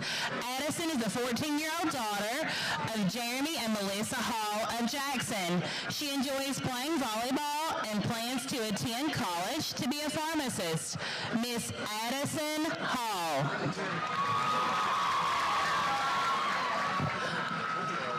Also representing the 8th grade class is Miss Kyra Smith.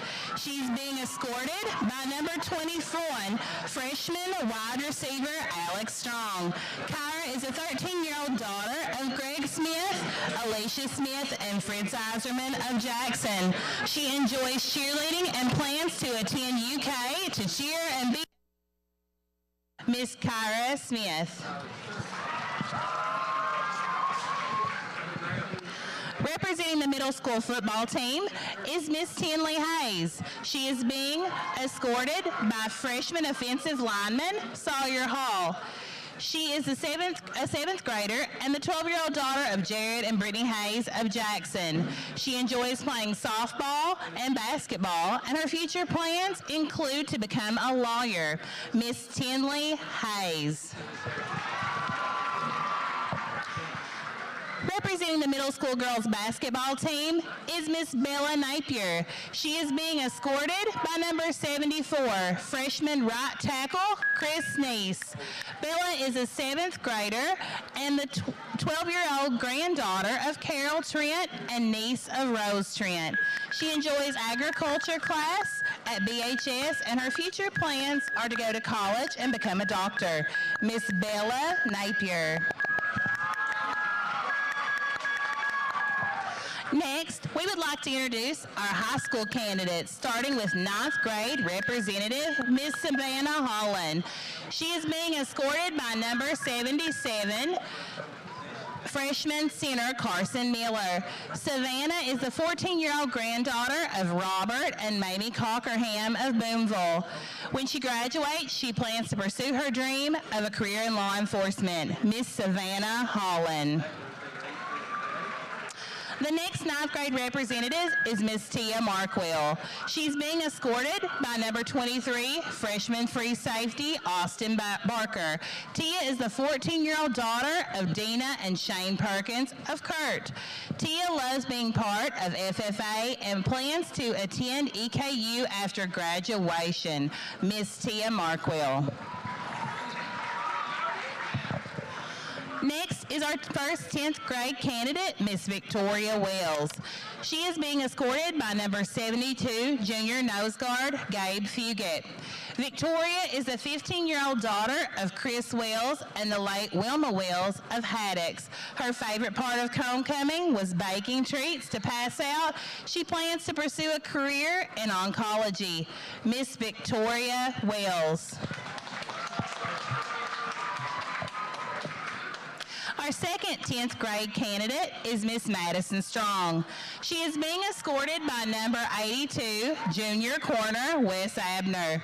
Madison is a 15-year-old daughter of Josh and Chastity Strong of Wick. Her favorite thing about homecoming was campaigning and dressing up. She plans to attend college and become a veterinarian. Miss Madison Strong.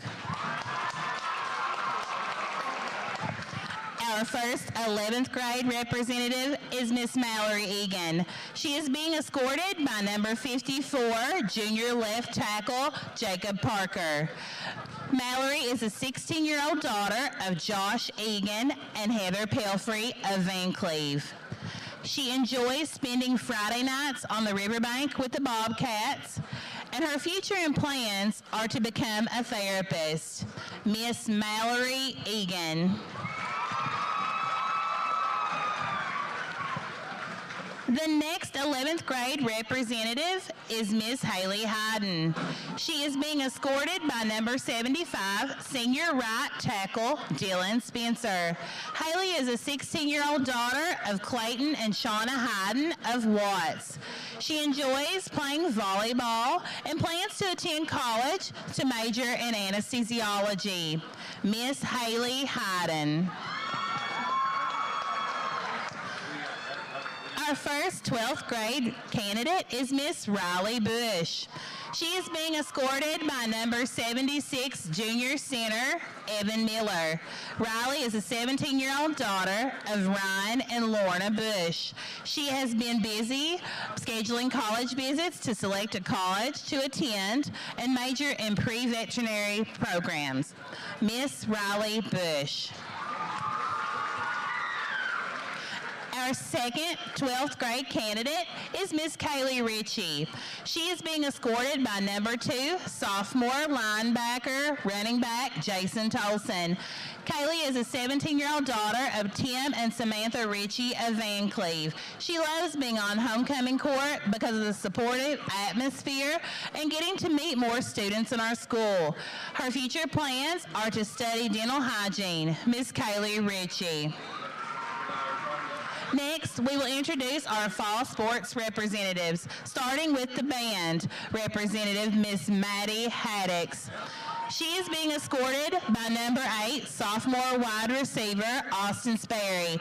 Maddie is a junior and the 16-year-old daughter of Carolyn and Lou Combs and Tony Fugit and Kendra Crow of Jackson. Her favorite thing to do is play basketball, and she plans to attend college to be a psychiatric nurse. Miss Maddie Haddix. The BHS volleyball representative is Miss J.C. Carpenter. She is being escorted by number 10 wide receiver Dylan Stacy. J.C. is a junior and the 16-year-old daughter of Randy T. Carpenter of Jackson. She is honored to represent the volleyball team, and she plans to pursue a career in physical therapy. Miss J.C. Carpenter. The BHS cross-country representative is Miss Kelsey Barnett. She's being escorted by number 29 sophomore linebacker and running back Corey Combs. Kelsey is a junior and the 16-year-old daughter of Jesse and Augusta Barnett of Frozen. She enjoys taking health science classes at the vocational school, and her future plans are to pursue a career in nursing. Miss Kelsey Barnett. Next is Miss Jenna Strong, the BHS football representative. She is being escorted by number 5 junior running back Caden Bowling. Jenna is a senior and the 17-year-old daughter of Corey and Crystal Strong of Wick. She plans to attend EKU and major in education with a goal of working with hearing impaired students. Miss Jenna Strong. The BHS cheerleading representative is Miss Destiny Banks. She is being escorted by number 87 senior tight end Bryce Hoskins. Destiny is a senior and the daughter of Heather Banks and the late Tommy Banks of Lost Creek. She is honored to represent the cheerleaders and loves BHS because everyone here is very supportive. Her future plans are to attend EKU, major in business, and get a real estate license. Miss Destiny Banks. The JROTC candidate is Miss Casey Campbell. She's being escorted by number 78 senior defensive lineman Michael Hudson. Casey is a senior and the 17-year-old daughter of Belinda Campbell and Melissa Roberts of Jackson. Her future plans are to join the Kentucky National Guard and attend Morehead State University. Miss Casey Campbell. Our last sports candidate is Miss Shawnee Beth Smith, representing BHS Golf. She is being escorted by number 33, junior outside linebacker Brady Tincher. Shawnee Beth is a sophomore and the 16-year-old daughter of Sean and Renee Smith of Butter Point. She enjoys spending time with her family and friends, and after graduation, she plans to study cosmetology. Miss Shawnee Beth Smith. At this time, please welcome the 2021 Homecoming Queen, Caroline Long, onto the field, as well as the 2021 Homecoming Junior Princess, Lisa Strong, to crown this year's royalty.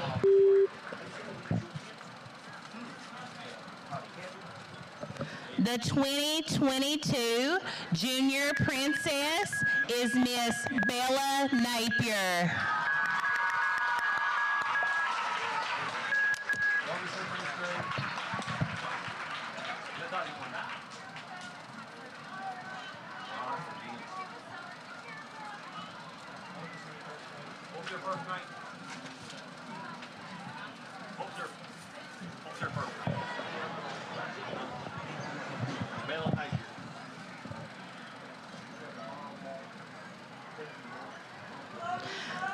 And the 2022 Junior Queen is Miss Kyra Smith.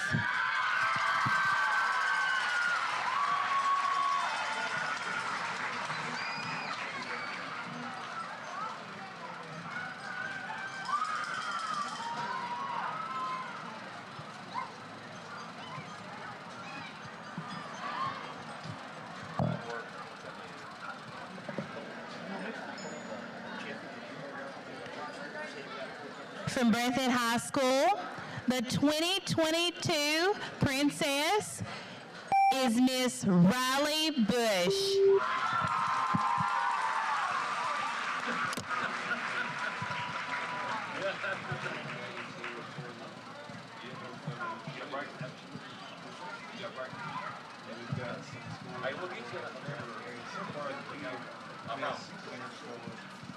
Middlesboro is going there. Queen, the princess,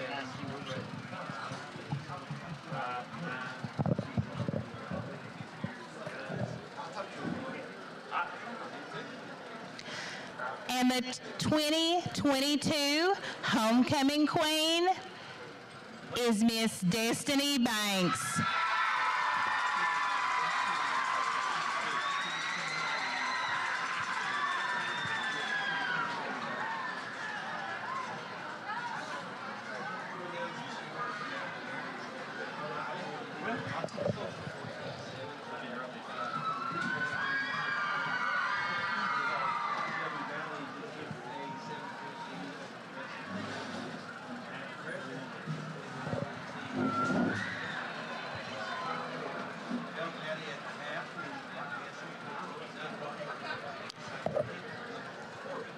This concludes our homecoming festivities. Please give everyone one last round of applause.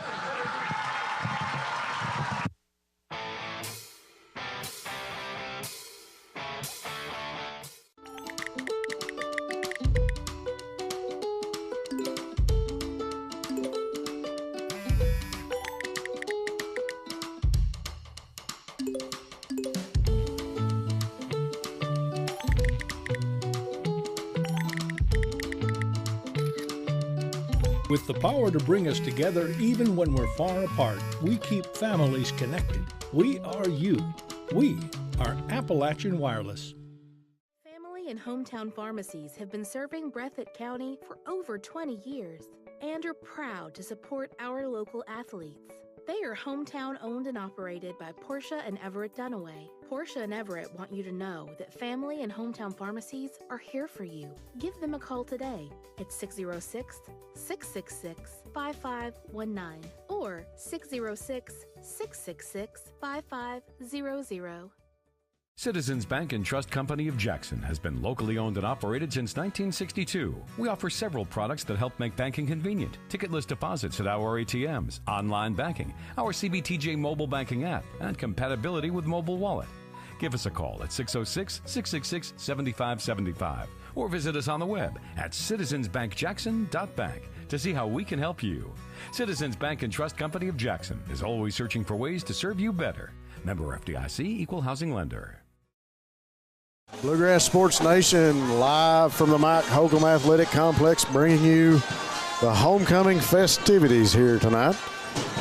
We piped in the live commentary from the press box of the announcers so you guys could enjoy the homecoming here at the Breathitt County High School 2022.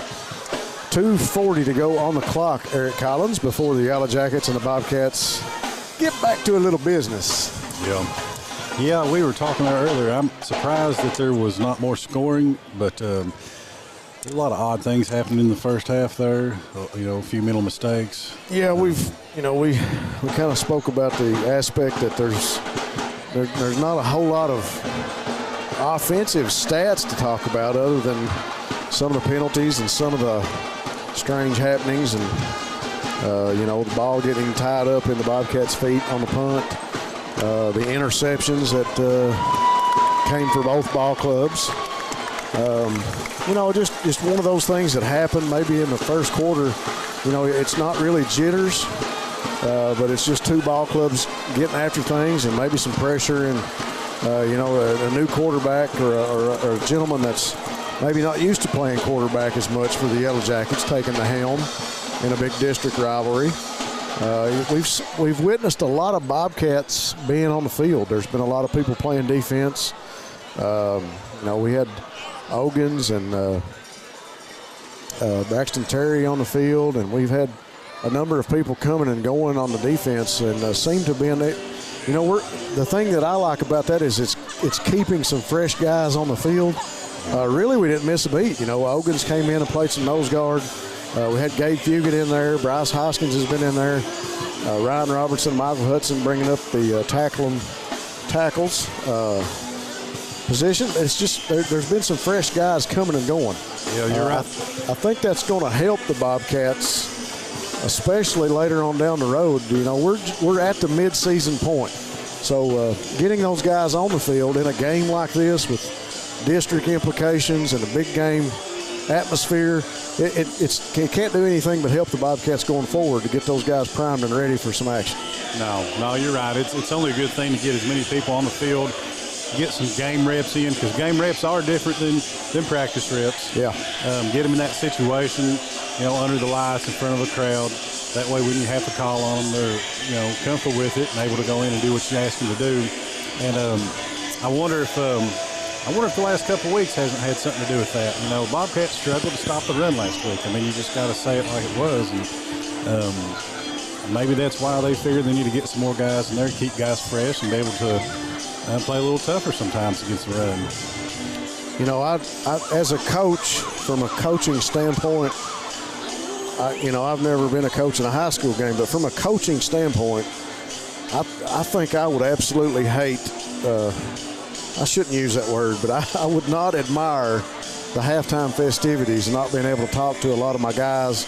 I know high school and the atmosphere and the homecoming is a big deal, but with so many of your starters and your players being on the field, walking out the nominees of so many different clubs and so forth, I think that would kind of be a hindrance for the home team.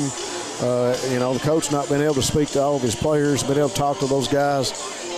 And what time you do get to spend with them, it's got to be rushed. Yeah. You don't get time to go in there and say, there's a lot of technology on this field. So you can't take that guy in and sit down with the iPad and say, well, we got you on this play doing this, and that wasn't what you needed to do. You need to do this. You don't get that amount of time to talk to those kids. And I guess that's my soapbox about homecoming. But yeah, it's a good thing it only comes once a season. And I agree with you, because it's such a vital time, halftime is. If I'm sure you've noticed this like I have, but the teams that have long-term success at any level, their coaching staff are the ones who notice tendencies. They're watching what the other team's doing, picking apart their game plan, and they're making adjustments at halftime. Yeah. If you're not making adjustments at halftime, then you're setting yourself up for failure. Yeah, I don't want to take anything away from homecoming. Beautiful ceremony, and just some great candidates and some great people that were out here. The gentleman that walked them out, announcer did a great job. Great thing for the school to be able to do that. Yeah, nothing against homecoming. It's a part of it. It's a part of the experience. I'm sure some of the crowd was probably here for the homecoming ceremony. Definitely don't want to take anything away from that for all these young people. It's part of their high school experience. But like you said, from a coach's viewpoint, it does take away from part of your ability to kind of shape your team and what you need them or want them to be doing in the second half. I didn't talk a lot about this with you at the beginning of the game, but watching we talk a lot about body language, and watching the Yellow Jackets in warm-ups and in pregame, I was just kind of puzzled, I guess would be the correct word, because I'm used to a Larry French ball club being almost ROTC-like, if you will. Very definitive and executing very well. The warm-ups kind of seemed a little bit laid back for them. I don't know if it was the bus ride over or, maybe something had happened I'm not aware of, but it just seemed a little bit laid back, like the guys some of the guys were going through the motions. Yeah. As being around some of these high school kids, you start to notice things like that. The thing that I noticed about the Bobcats, they came out, they went through their warm-ups, and you asked me about the black jerseys earlier. It's kind of like when they put that jersey on and got the pads and buckled up, they flipped a switch. Yeah. They were doing, they were very disciplined in warm-ups and did everything they always do. But when it came time to suit up and go into battle, body language-wise, I think we're looking at a group of Bobcats that's growing up a little bit tonight. Yeah. Well, we can only hope so. That's what good teams do, and great teams find a way to do it every week. Yeah. Well, we got 24 more minutes for one of these ball clubs to prove themselves here in front of a packed crowd at the Mike Holcomb Athletic Complex in Jackson, Kentucky. The receiving team for the Bobcats are on the field as you got Blake Ritchie and Isaac Wheels Turner back deep. And the kickoff team for the Yellow Jackets onto the field, getting ready to kick this one off. And here's the kick, and the third quarter begins. Takes a hop. Corey Combs going to handle it midfield. Lowers the shoulder and gets up to about the 43-yard line. A great pickup by Corey Combs as ball came right to him, and he was able to cover it on the run. And yeah, good reaction by Corey. Handled that well, took off, got what he could. The Yellow Jacket that tackled him, I don't know if he's going to want to hit number 29 again anytime soon. Corey lowered his shoulder, and he's the one that really initiated that contact. You're right. That is a People's Bank of Jackson first down for the Bobcats as they go to work here in the third quarter. People's Bank of Jackson working together to build success. Bryant waits on the snap. Give up inside to Jaden Gibson. Gibson continues to drive his feet and rolls up to about the 49-yard line. He's helped up by Dylan Spencer. Good push that time by the line and a pickup of about 6 yards. Rob, is this a new formation? I don't know if I remember seeing that with the tight end with a wide split, and then Combs lined up almost like a wingback or something. The Bobcats have worked on a number of things this week. As you see, Bryce Hoskins set out wide, and Corey Combs in there at the wingback. And right now you're seeing Jaden Gibson do what he does best, as that is a People's Bank of Jackson first down for the Bobcats. Gibson's continuing to run with some aggressiveness and authority, and that offensive line is really, really blocking well right now. If you would have been at practice any this week, and it came time for team offense, you probably would have said, "Where'd this come from? Mm-hmm. When did we start doing this?" We've not even broke out into the wishbone yet tonight. Wait till that comes to fruition. We saw a lot of that in practice this week. But, yeah, the Bobcats and Coach Moore have worked on quite a few things differently this week. Coach Moore going to take a quick timeout. Well, I tell you what, not that it matters, but I approve of what they've worked on. I think the offensive line is playing with some initiative. They're running the ball with, just some aggressiveness. I like what Coach Moore has put together for the Bobcats tonight. He's an offensive-minded coach. I know he loves to throw the ball around, and he's had great success with that. He's got an excellent quarterback. He's got some great receivers. But he does have a stable of running backs and a fine offensive line, and why not make the best use of all the tools at your disposal? Well, you said it best. He's making use of the tools tonight. You've seen Caden Bowling in the backfield with some good yards. Corey Combs gets into the end zone for the touchdown. Jaden Gibson, number 9, been all over the field. Sperry with some receptions tonight. We got some tools in the shed, as they say. We do. We're able to go to work. And we've got some fine receivers on this team, a quarterback with a strong arm. When we run the ball like that, that's just going to open those guys up.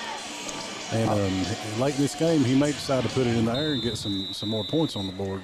Combs with that wing back again behind Hoskins. Give to Gibson. Gibson up inside, makes a cut, pick up about 2 or 3 yards.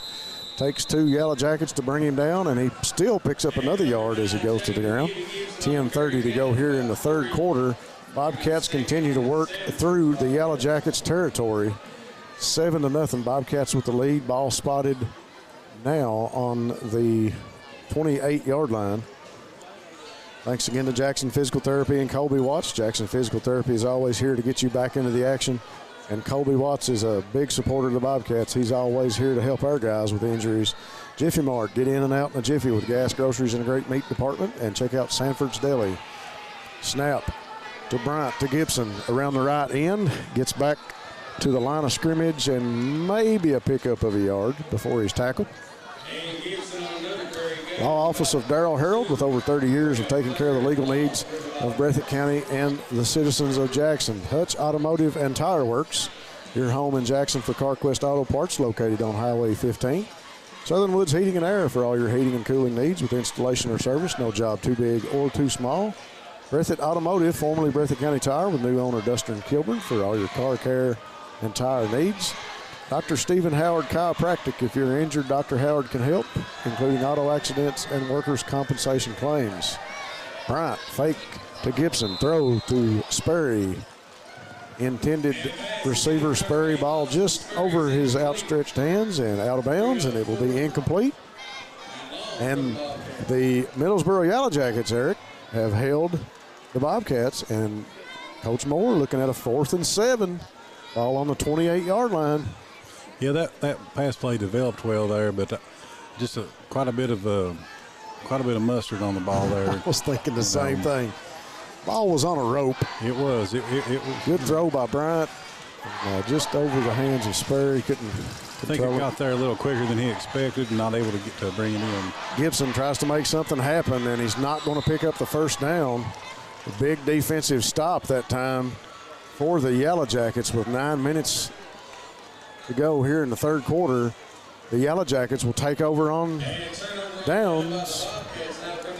Bobcats had a nice drive going there. It does stall out on them, but I like what we saw out of the running game right there. I hope that they continue to come back to that. Yeah. The Lions was doing well, but it looks like the Yellow Jackets may have adjusted somewhat there in those last few plays. Well, Coach French has been around a little while, and there's a lot of tools in his shed and a lot of tricks in his bag too. So yeah, you might catch him off guard, but you won't trick him. You won't do it twice. Yeah. Bobcat defense showing blitz. Give up the middle, and that's Vincent. Vincent around the corner and going to be run out of bounds. I got a flag over on the sideline. It will be a first down if the flag doesn't negate the run. And the call is holding on Middlesboro.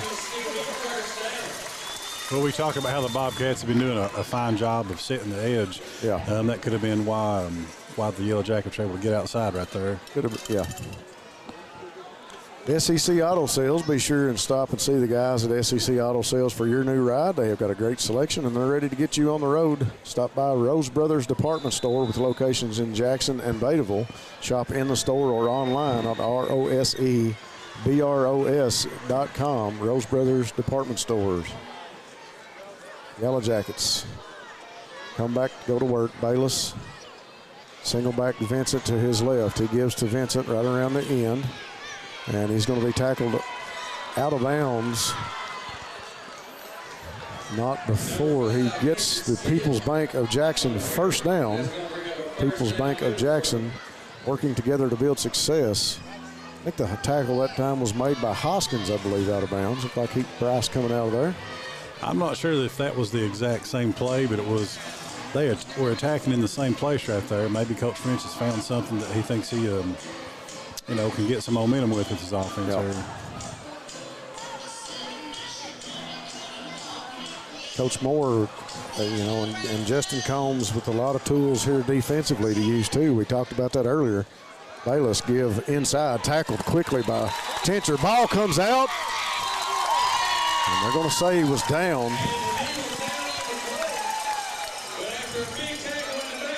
That's some nice explosive play there by the defense for Breathitt County.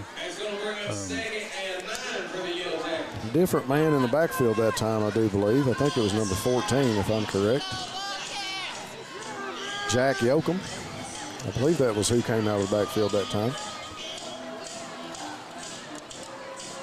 Yoakum going to go out of the game now. See Vincent and Bayless remain in the backfield on this play. Single receiver right in front of us is Wilson. Give to Vincent right off that right edge again, and he's tackled quickly by Brady Tincher. I've got to say, Rob, Brady Tincher is really having himself a fine game tonight. He's playing aggressively, made several good tackles, and they've been sure tackles. Yep. You know, he's being physical and hitting, but he's wrapping up and not letting the runner get anything after the contact. Another fresh body onto the field. Gabe Fugit comes in for Bryce Hoskins at the nose. 7:15 to go now. In this defensive battle from Jackson, Kentucky, 7-0 Bobcats. Third quarter action here on Bluegrass Sports Nation. Folks, thanks for tuning in. We appreciate you guys being there. We couldn't do it without you, and we couldn't do it without our list of sponsors. Citizens Bank and Trust, celebrating 60 years serving the financial needs of Breathitt County.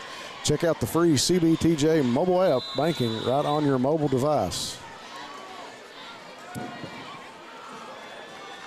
Bayless, quarterback, sets, screen pass, over in front of the Yellow Jacket sideline, and he's going to be tackled right at the line of scrimmage. Terry and Tolson both in on the tackle, as well as Corey Combs. You can tell defensive coach for the Bobcats, Justin Combs, has got his team coached up real well. They're prepared for the screens tonight. I'm sure that must have been something they saw in film, because the Bobcats have been well prepared, haven't given anything up easily on a screen tonight. 4th and 7 for the Yellow Jackets. They are going to punt. They will kick it away. High punt, fielded on the 30-yard line by number 22, Isaac Wheels Turner. And the Bobcat offense will go onto the field with 5:58 to go here in the third. Great defensive stand that time by the Bobcats to force the Yellow Jackets into a punt and take over with a good field position on the 30-yard line. Bobcats go to work. That's People's Bank of Jackson. First down as we start this drive. People's Bank of Jackson working together to build success. PDQ Sales and Service, formerly Jackson Wholesale, serving the wholesale needs and supplying Eastern Kentucky. Lakeside Homes, if you're looking for a new home, Lakeside Homes is your one-stop shop for the best selection and a great deal. Bryant in the backfield. Fakes, screen pass, over to Sperry. Sperry up the sideline, picks up the first down and more before he's out of bounds. A great little screen pass, and Sperry just blows by the DB. Stepped out of bounds early. I thought he was scampering up the sideline, but the referee's going to say he stepped out of bounds. Pickup of about 7 yards. 2nd and 3 for the Cats. 3 receivers this side, Ritchie, Hoskins, and Turner. Sperry, the far receiver. Bryant has Gibson with him in the backfield. Gibson seeing a lot of playing time tonight. Quick throw to Isaac Turner, and he's tackled quickly by number 18. And screen pass to number 22. Yeah, that was well read by the Yellow Jacket defense. Really nowhere for the receiver to go right there. Tyler Sturgill for the Yellow Jackets, really playing some great defense. 2 receivers each side now for the Cats, as Isaac Turner will move to the right side with Sperry. Ritchie and Hoskins to Bryant's left. Gibson, single back to the left. Give up inside, cuts back. Makes one man miss, lowers his shoulder, and that is Sturgill again with a huge tackle as he picked up Gibson. Trying to assert himself, and referee Kyle Maggard places the ball at the 42-yard line. And the punt team for the Bobcats will come onto the field with 4:41 to go in the third. 4th down and about 6 yards. Punt team onto the field as Coach Moore will elect to punt it away. Isaac Wheels Turner Steps back to punt, running punt. It's low. Ball is live. Bounced out of the hands of number 55, but he was able to recover it just before Jason Tolson got there. Bobcats with a little hope to recover that one, but number 55 able to fall on it for the Yellow Jackets. You know, I don't know. I'm not sure about this rugby-style punting. It seems like it makes things a little more difficult than it needs to be. Well, it seems like we have a hard time getting the kick away. That's another low kick we've noticed. That was Logan Ritchie that was able to cover the ball for the Yellow Jackets. Stop in and see Scott and all the guys at Jackson Electric for your electrical, plumbing, and heating needs. And we see the Yellow Jackets in a new set, Wildcat set. Direct give to Wilson. That's the big, lanky receiver that we talked about earlier in the first half. Wildcat set, they overload one side. All the men in the box, and Wilson goes in behind a list of blockers, if you will. And a pickup that time of about 5 yards. It'll be 2nd and 5 from the 43-yard line for the Yellow Jackets. Coach French stays in that set. One receiver to each side now. Direct snap to Wilson, same play off the left end, and Braxton Terry with a huge tackle out of bounds. Yeah. As he takes Wilson out, loss of yards. He did a really good job keeping outside arm free. He was ready whenever the ball got there. Exactly what we talked about early on. You play that outside position, you got to keep that outside arm free. If you can't drive the play back in, you want to run them out of bounds. Yeah, that was a really good play right there by Terry. Did exactly how you coach him up to do it. They're going to say 3rd and 8. I thought maybe lost some more yards than that, but still backs them up a couple. Another play, Wilson going to roll out. He sets, he throws deep down the field. Got a man open and he drops it. Wow. Yellow Jackets with a huge chance to make something happen. As they go down the field, I want to say that was Bayless that was deep. It looks like number 8, the gentleman that's been playing quarterback for the Yellow Jackets so far in the game, up until this series. I think that was number 3. Was it number 3? Yeah, I think you're right. Hard to see from this side of the field. Yeah, he managed to get a little bit of separation right there before the ball got there. Just wasn't not able to bring it in. Yellow Jackets opt to punt, almost a block.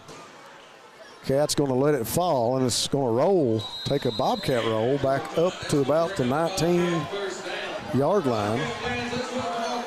So a pretty good defensive stand that time. Terry able to run Wilson out of bounds, and the rest of the Bobcat defense holds tight. Forces the Yellow Jackets into a punting situation with 2:55 to go in the third. Bobcats with a 7-0 lead. And the Cats will take over, and it looks like it's going to be spotted right on the 20-yard line. It's been a defensive exhibition so far in the second half, Rob. Really has been. A lot of real estate to make up, and here's the wishbone as Bryant goes under center, turns, gives to Gibson, gets a block. Here he comes. He's up the middle of the field, runs over Wilson, and finally tackled from behind, and we got a flag from the other sideline. I tell you what, if seeing a high school club that can run the spread line up in the wishbone doesn't give you the chill bumps, we're talking about old school mountain football. That time Tyler Bryant turns, gives it to Gibson. Had a hole on the side, on this left side, and Gibson picks up the People's Bank of Jackson first down for the Bobcats. Penalty goes against Middlesboro. Yeah, I didn't see a sign, but they got about 10 extra yards on that. They got about 10 extra yards. I don't know what the call was. It came from the Middlesboro sideline. 2:47 to go. People's Bank of Jackson first down for the Cats. And here's the wishbone again. Sperry split out to the right. Bryant under center, turns, pitches to Corey Combs. Corey up inside, rumbles over a man, pickup of about 3 yards. Yeah, I remember the days when Breathitt County was all wishbone, 3 yards in a cloud of dust. And, you know, that's kind of how I learned football and developed my love for the game. And then later on, Coach Holcomb developed a spread, and I love that too. You know, like you said, it's a luxury for a coach to have a ball club that can line up in these different formations, and it keeps the opponent guessing. Yeah. Well, Sperry to our left, single receiver, turns, gives to Gibson. Gibson makes a move, makes a man miss, back up, pickup of about a yard. It's going to be 3rd and about 7 now. Ball on the 42-yard line of the Yellow Jackets.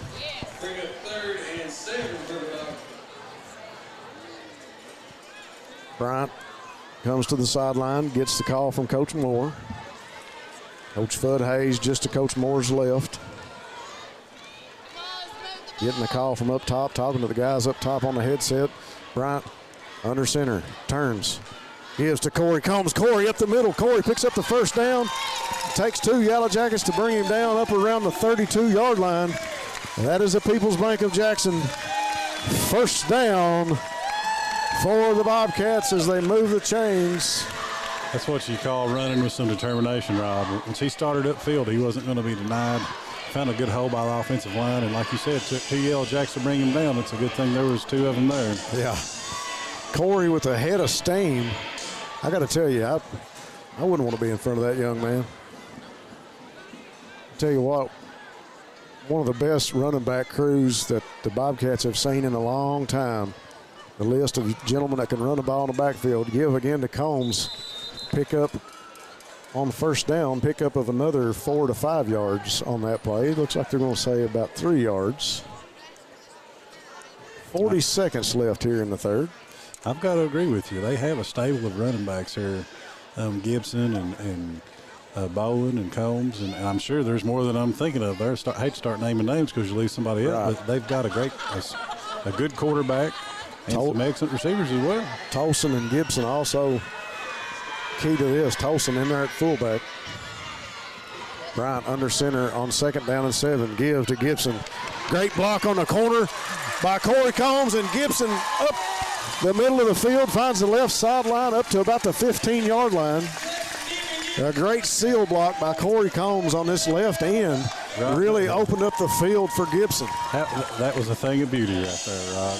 Special thanks again to Variety Pizza, your home for the best pizza in Jackson, along with their famous hoagies. Family Pharmacy and Hometown Pharmacy, great people who have your safety at heart. Appalachian Wireless is Eastern Kentucky. Appalachian Wireless, great service, great people. Get more of the Appalachian Advantage plan. Folks, we'll be right back after this message here on Bluegrass Sports Nation. Bank's vision is to be the best community bank in America.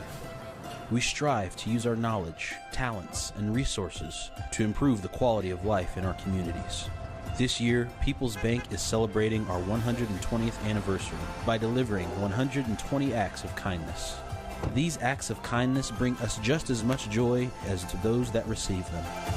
People's Bank, working together, building success. Is a locally owned and operated convenience store that has all your wants and needs in one stop. We have everything from quick snacks and cold drinks, a full-service deli, fresh coffee bar, soft-serve ice cream, and milkshakes. Also, make sure you try our Chester's Fried Chicken. Go Time, where the customer always comes first. Refuel your tank, refill your cup, and refresh your taste buds all in one stop at Go Time. Thanks again to the law offices of David A. Johnson with offices in Hazard and Jackson. If you've been injured, give David and his staff a call. They are the car wreck professionals. Jet Tours, find your next adventure at Jet Tours. Great travel with great people. Proud to be a sponsor of Breathitt Bobcat football. Also tonight we want to say special thanks for our political candidates, Samuel Bruce Harold for Family Court Judge and Breathitt, Wolf, and Powell Counties Family Values for Family Court. Bruce will run a fair, honest, and efficient family court and says go Bobcats, paid for by the committee to elect Bruce Harold. Harvey Jason Richardson, the candidate for Breathitt County Judge Executive, is a proud supporter of Breathitt Bobcat football. Better future for Breathitt County, vote Harvey Jason Richardson, paid for by the candidate. Give again to Combs. Combs drives it in against the Jackets. Pick up from here looks to be about 2 yards. We were talking about the luxury Coach Moore has to be able to line up and pound the rock with a wishbone formation right here. Yeah. I think he's liking what he's getting out of his offensive line and his running backs, Rob. Well, this wishbone, this offensive set gives a whole new life to the offensive line. Yeah. It makes them responsible. It gives them even more responsibility to get their block and to get the respect of those running backs behind them. Bryant under center, turns, pitches to Gibson. Gibson handles it off the right end. Got a pile of blockers in front of him, and he crosses the end zone for a staking. Oh, are they going to give it to him? They wave it off.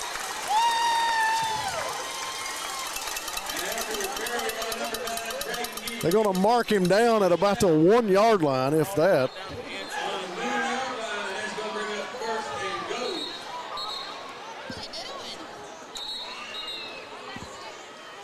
I thought it was a touchdown, my friend. I thought it was too. I just call them like I see them. Had a host of blockers in front of him. I think they're going to get it in this time, though. Bryant turns, gives to Corey Combs, dances, spins. This time, Corey Combs will cross the goal line for a steak and shake. Touchdown drive for the Bobcats. Steak and Shake, home of great steak burgers and milkshakes. Corey Combs into the end zone for the second time here tonight. 10:51 on the clock. Braxton Terry on to kick the extra point for the Cats. Here's the snap, the hold, the kick is up. And it's good. Terry 2 for 2 tonight. 10:51 to go in the fourth quarter. That'll make the Bobcats 14, the Yellow Jackets 0. Good job by the holder there, Rob. Looked to be like the low snap. Yeah. Good job getting it down, and Braxton able to get the timing right and get it up. They can say what they want to about our old age, Eric, but I tell you what, we got pretty good eyes. Yeah. Might have something to do with these bifocals. I don't know. Just to get back to what you were saying a few minutes ago about the line, one thing that some people may not know or understand about being an offensive lineman, because if you haven't played it, you might not understand this, but when you run the ball and you get to play aggressive like that style of ball, it gets you into the game more. Yeah, it does. Really does get you going. You really do something positive for your line when you let them at least get a series or two in there and kind of get, you often hear announcers talk about how a coach lets his quarterback get broken early, some easy throws and things like that. For your offensive line, if you run the ball, that's how you get them into the game. I'll tell you what, a great analysis there, Eric. The wishbone gives Coach Moore just another series of plays and another series of players that he can use on the field that he doesn't have to rely on. Maybe give somebody a break, move to a different set, control the clock. Terry on for the kickoff, puts the boot to it. It's going to fall at about the 18-yard line and be handled by Cameron Wilson. Wilson up the sideline, makes a couple people miss. Braxton Terry able to run him out of bounds. That time, Terry runs him out around the 46-yard line. Almost had a offensive face mask there, I thought. Yeah. As you seen Terry's head come back and the hand up under the chin. I think I got the young man's name right on that one. Cameron Wilson. That was a good return by Wilson right there. Showed a little bit of patience there, waited for it to open up. I'm glad the Bobcats were able to get a tackle right there. I was afraid he was going to see a little bit longer run. Yeah, he's a lengthy guy, and he was really patient, let the block set up, got a trap coming. Little counter up inside with Vincent. Little counter play. Bobcats, for the most part, able to stay home and control that. It's hard, a hard-nosed football team like Middlesboro, they're going to get 3 or 4 yards on a trap or a counter play if they execute. Yeah. Good block that time and a good run up inside. Good job by Richie coming up from that safety spot to force on that play also.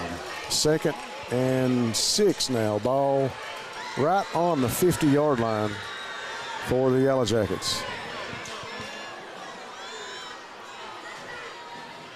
Snap, give to Vincent. Vincent makes a cutback, but he's met by Jason Tolson back at the line of scrimmage. Vincent able to make a stop and make a cut, but Tolson swarming to the football as this Breathitt defense, and Tolson was right there to make the stop.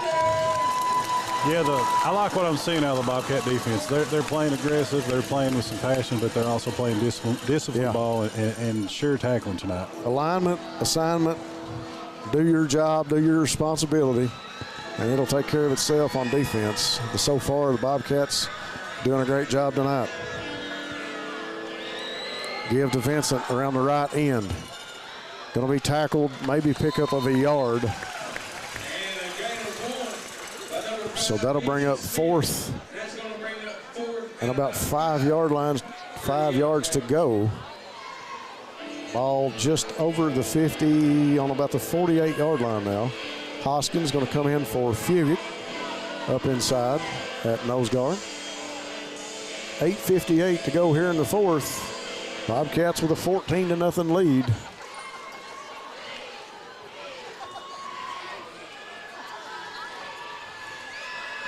Yellow Jackets walk to the line of scrimmage. Bayless in the backfield gets the snap. Want to punt it away. We saw that earlier, and they've done that again. Ball going to roll out of bounds at about the 17-yard line for Bayless. Young man doing the kicking responsibilities on the punt team. Gives Coach French the opportunity to come out and look at the defense and set up offensively as they normally would in a set, but to snap the ball back and be able to punt it away. 8:33 to go in the fourth. Yeah, not surprised by that call by Coach French right there. It's 4th and 5. You know, you don't have your starting quarterback. You've not had much success through the air. That's a passing down. Why not go ahead and get your defense on the field? They played pretty well. 8:33 on the clock. I mean, it's a lot of time. You take a fumble or an interception and a turnover, and they're right back in the ball game. Gibson, nice run around the left end that time. As I look onto the field and I see 2 offensive linemen getting up from their pancake blocks. Yeah, that's I love to see that. Yes, absolutely. I love pancakes of all types. We got a Middlesboro player down at midfield. And we'll take a quick minute to thank our sponsors again. Colby Watts with Jackson Physical Therapy. They will get you back into the action. Jiffy Mart, get in and out in a jiffy. Gas, groceries, and a great meat department. Check out Sanford's Deli, law office of Darrell Harold with over 30 years taking care of the legal needs of the citizens of Jackson and Breathitt County. Hutch Automotive and Tire Works, your home in Jackson for CarQuest Auto Parts right here on Highway 15. Southern Woods Heating and Air for all your heating and cooling needs, installation or service, no job too big or too small. Breathitt Automotive, formerly Breathitt County Tire with new owner Dustin Kilburn. Here for all your car care and tire needs. Dr. Stephen Howard Chiropractic. If you're injured, Dr. Howard can help, including auto accidents and workers' compensation claims. No referrals needed with over 22 years experience. SEC Auto Sales. Stop by and see the guys at SEC for your new ride. SEC has the best selection, and they are ready to get you on the road. Rose Brothers Department Store with locations in Bataville and Jackson. Shop in-store or online at ROSEBROS.com. HCTC offering educational programs that go to work for you with campuses in Hazard and Jackson. Never underestimate you with HCTC. PDQ Sales and Service, formerly Jackson Wholesale, serving the wholesale needs and supplying Eastern Kentucky. Lakeside Homes, if you're looking for a new home, be sure and stop by Lakeside Homes for the best selection and where you'll always get a great deal. Bobcat offense back onto the field. 8:09 to go here in the fourth.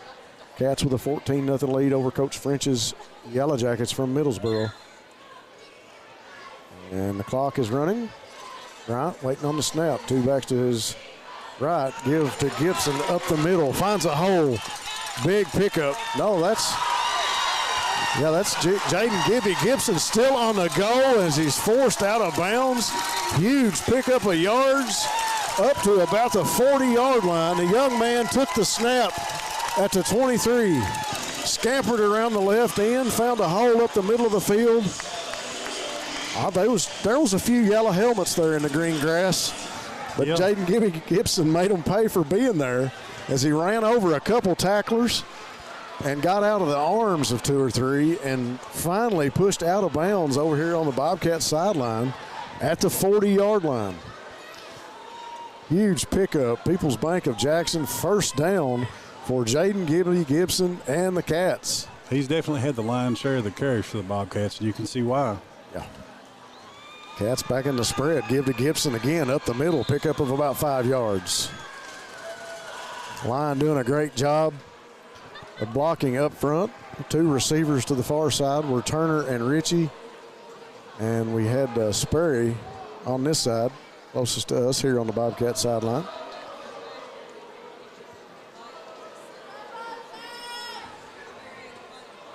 $7:25 to go in the fourth. Cats on the 33-yard line. 2nd and 3 for the Cats. Two backs to Bryant's left. Give to Gibson again up inside. Past the line of scrimmage, holding on to the ball, and they're going to whistle him forward progress. 2 Yellow Jackets holding on for dear life as Gibby still trying to get away. Great body language from the Bobcats right now, and you can tell Gibby's a little tired, but Coach, give him the ball. Yeah, he's running hard, tired or not. Gets a fist pump from Bryce Hoskins. Hoskins in at that up back, blocking back in front of Gibson. Yeah, Bobcats pulled a couple linemen right there. It was a nice counter play. If Gibson hadn't had to leave his feet to leap a defender, he may have gone a little further. Yeah, he would have. Good snap by Evan Miller. Gibson again up inside, dances around, makes a man miss. 2 more tacklers finally get him down after he picks up another yard or 2. Picked up that time by his tackle, Jacob Parker. Gibson going to get a much deserved break and a shot of water. As you'll see, Corey Combs come into the backfield behind Hoskins now as they line up just to Bryant's right. 6:13 to go. Ball on the 25-yard line. 2nd and 7 for the Cats. 10 seconds on the play clock. Liking this new, the new side of this offense here. They're able to. They're running with authority out of whatever formation right now, Rob. Got to get the ball off, and he does with 1 second. Give to Combs. Combs going to be stopped at the line of scrimmage, met by 2 or 3 Yellow Jackets. Hoskins that time tied up with a Yellow Jacket around the line of scrimmage. Yellow Jackets able to get some penetration, kind of blow up the run play right there. Not been able to do that much here in the second half. This offensive line has been fairly dominant so far, Rob. Well, they went to work tonight. We talk a lot about the line tonight. We haven't shared a whole lot of names, but you got 2 freshman guards out there in Waylon Abner and Sawyer Hall. They really went to work for the offensive line this season. Evan Miller doing a great job tonight snapping. Dylan Spencer and Jacob Parker in at the tackles tonight. 5:06 to go in the fourth. And looks like we're going to get a delay of game call or timeout. Coach Moore gets the timeout in. Bobcats will take a break. And we'll go to tie back and take a quick commercial, and we'll be right back here on Bluegrass Sports Nation. Time is a locally owned and operated convenience store that has all your wants and needs in one stop. We have everything from quick snacks and cold drinks, a full-service deli, fresh coffee bar, soft-serve ice cream, and milkshakes. Also, make sure you try our Chester's Fried Chicken. Go Time, where the customer always comes first. Refuel your tank, refill your cup, and refresh your taste buds all in one stop at Go Time. 4:56 here at the Mike Holcomb Athletic Complex in the fourth quarter.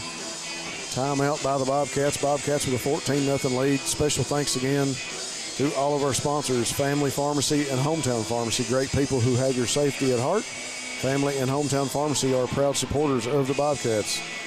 Variety Pizza, your home in Jackson for the best pizza and known for their famous hoagies. Citizens Bank and Trust of Jackson, celebrating 60 years of serving the financial needs of Breathitt County. Stop by and see Scott and all the guys at Jackson Electric for your electrical, plumbing, heating, septic, and appliance needs. PDQ Sales and Service, formerly Jackson Wholesale, serving the wholesale needs and supplying Eastern Kentucky. Proud to offer Tactical Strike, effective in killing the COVID-19 virus. Man in motion is Isaac Wheels Turner. Fake, give to Gibson up in the middle. Gibson still on his feet, taken down.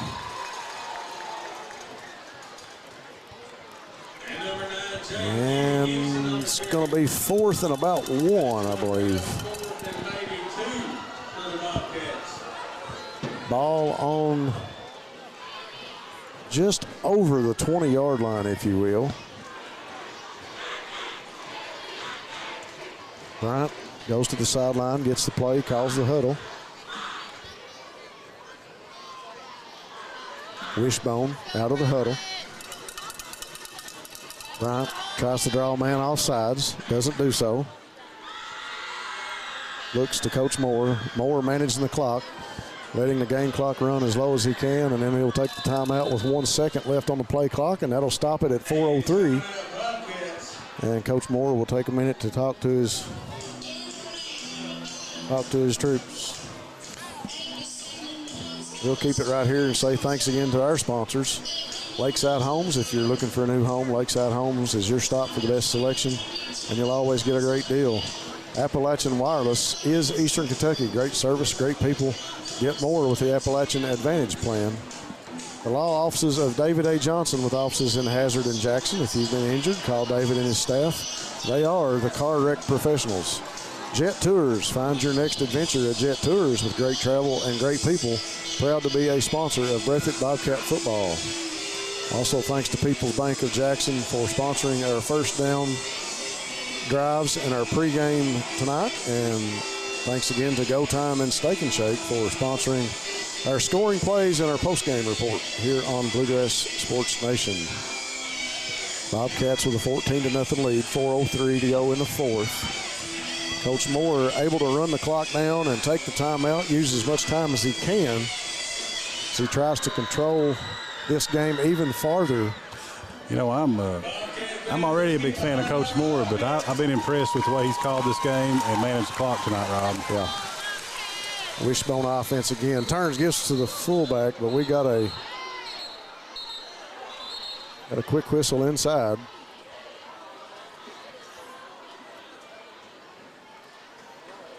See if they're what they're gonna call. They spot the ball back on the 20. We've got 4 minutes now. We burned 3 seconds.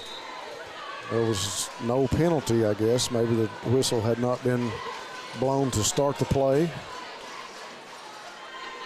I'm gonna leave the clock at 4 minutes now.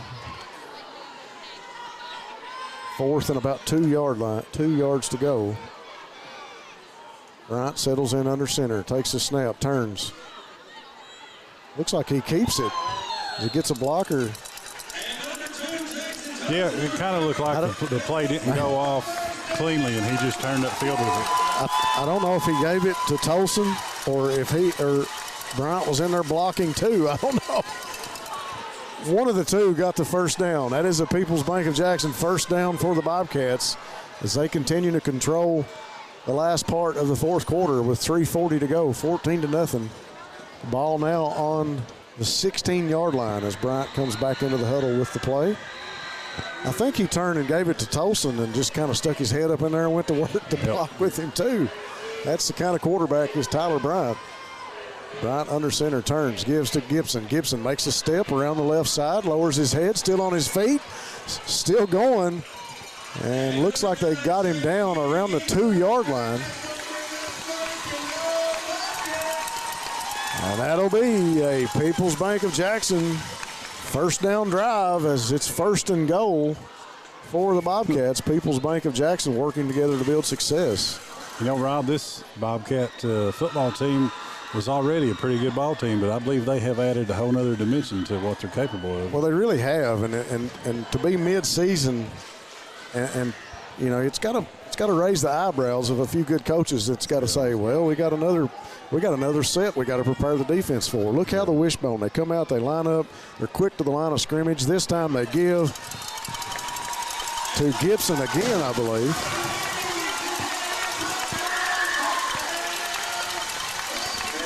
That'll be a go time scoring play for the Bobcats. Go time, refresh, refill, and refuel. 7 great locations to keep you on the go. The Bobcats are on the go with the wishbone tonight.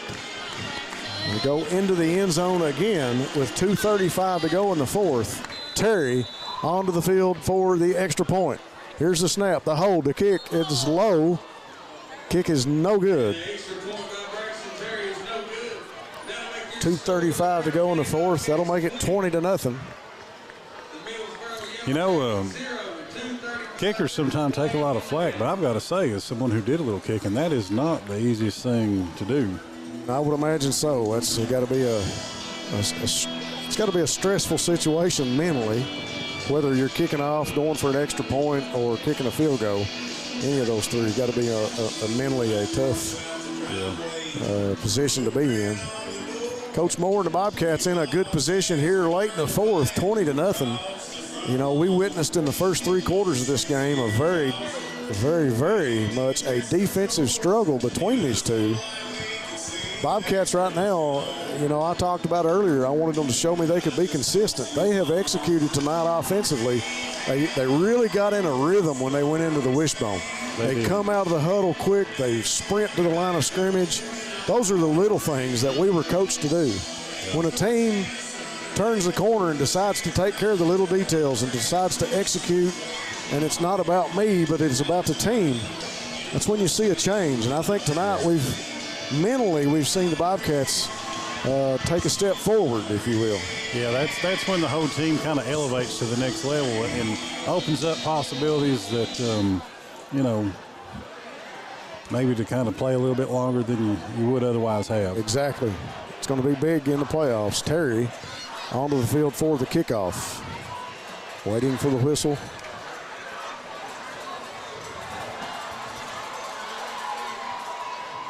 Referee says go for it.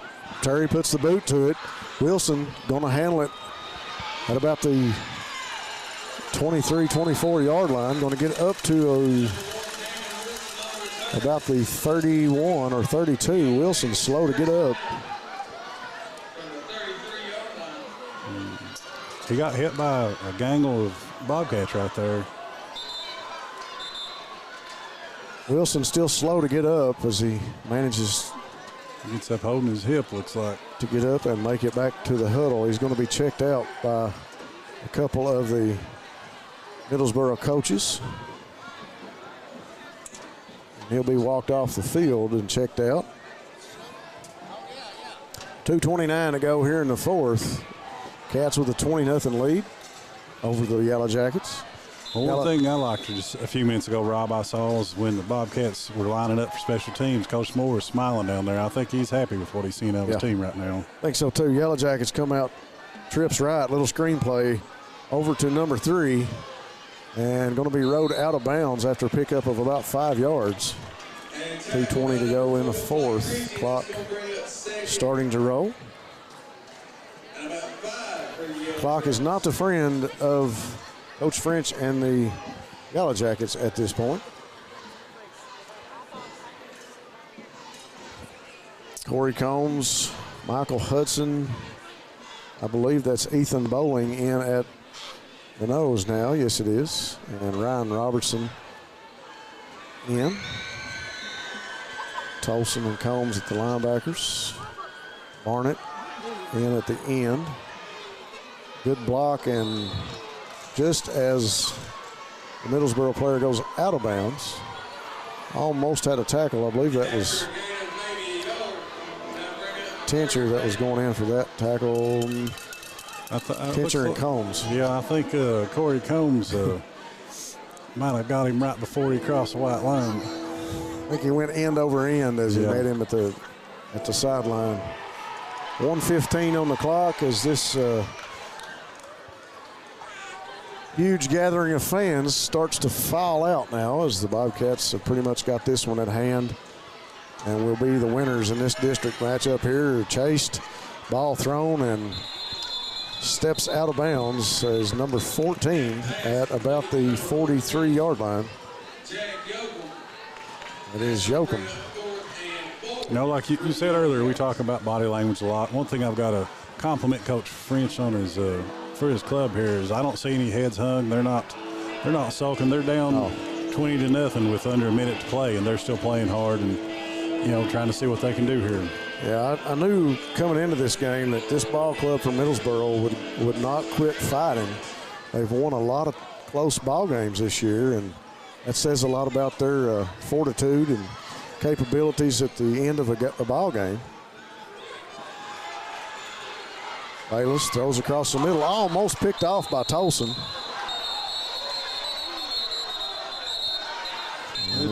It's too late in this ball game to start getting chippy. They got a little scuffle here inside as Bobcat players going to bring Tolson out of the game. Let him relax for a minute.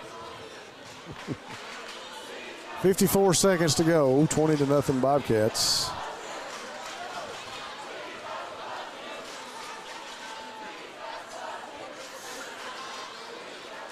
That's going to bring the offense back onto the field for the Bobcats as the Yellow Jackets will turn the ball over on 4th down, and the offense onto the field.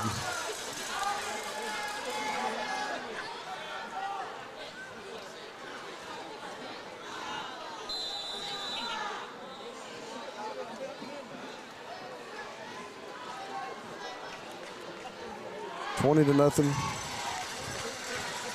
Coach Kyle Moore's Bobcat club able to come out in this district matchup on top.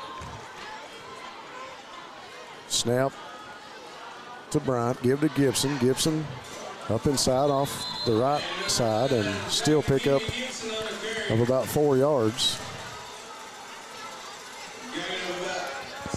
Spencer and have you seen one Yellow Jacket bring Gibson down alone tonight? It may have happened, but I don't recall it. Yeah, I don't recall it either. It's been at least 2 or 3 every time that he's been brought down. Seen him get away from one a few times. 20 seconds. Coach Moore is going to let the clock tick. The Bobcats will be victorious here on homecoming night with a big win over Coach French's Middlesboro Yellow Jackets, 20 to nothing. We will go to a commercial break here on Bluegrass Sports Nation, and we will be right back after these messages. November of 2020, I had the honor and privilege of being elected your circuit judge for the 39th Circuit, which includes Breathitt, Powell, and Wolfe counties. The time is now near for me to ask once again for your vote in support to allow me to continue in a position that I love. In November of 2022, vote for experience, compassion, and dedication. Let's continue what we have started and vote to re-elect Lisa Wisman, Circuit Judge. Jackson Electric and Plumbing Supply in Jackson, Kentucky is proud to serve Breathitt, Lee, Wolfe, Morgan, Owsley, Perry, and Madison counties. Established in 1982 with over 40 years of service to those communities, Jackson Electric and Plumbing Supply can not only meet your electric and plumbing needs, but also heating and cooling, concrete and metal septic tanks, as well as your special orders. Call Scott and the gang today at 606-666-4052. PDQ Sales and Services, formerly known as Jackson Wholesale Company, is a locally owned and operated convenience store and grocery store supplier with a full line of products. They have ice cream, groceries, meat, dairy, candy, and more. They even have janitorial supplies including Tactical Strike disinfectant. Tactical Strike has been approved by the EPA to kill the virus that causes COVID-19. Give PDQ a call today at 606-666-2495. Everyone here at SEC Auto Sales wants to wish the Breathitt County Bobcats a safe and successful season. We are located at 650 Highway 15 South in Jackson, Kentucky. If you're in the market for a new vehicle, please call one of our knowledgeable salespersons at 606-272-6888 or visit us online at secautosales.com. Check out our inventory, take a test drive, find your dream car at SEC Auto Sales. Hi, I'm attorney David Johnson. When you choose one of our offices for your personal injury case, whether it's a car accident or any other type of personal injury claim, You get a team that handles everything. If it's a car wreck, we get your car repaired, we get you a rental car, we guide you through the treatment process. With over 20 years of experience, our clients get paid, in most cases without going to court. So call the pros and let us handle everything.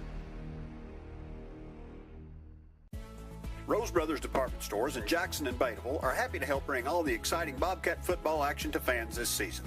Rose Brothers is the destination of fans and athletes for the outerwear, fleece, and footwear you need, whether you participate or spectate. Come see our latest from Columbia, Under Armour, and Simply Southern for adults and children, and use our layaway plan any time of year. Visit our website, rosebros.com, for more information.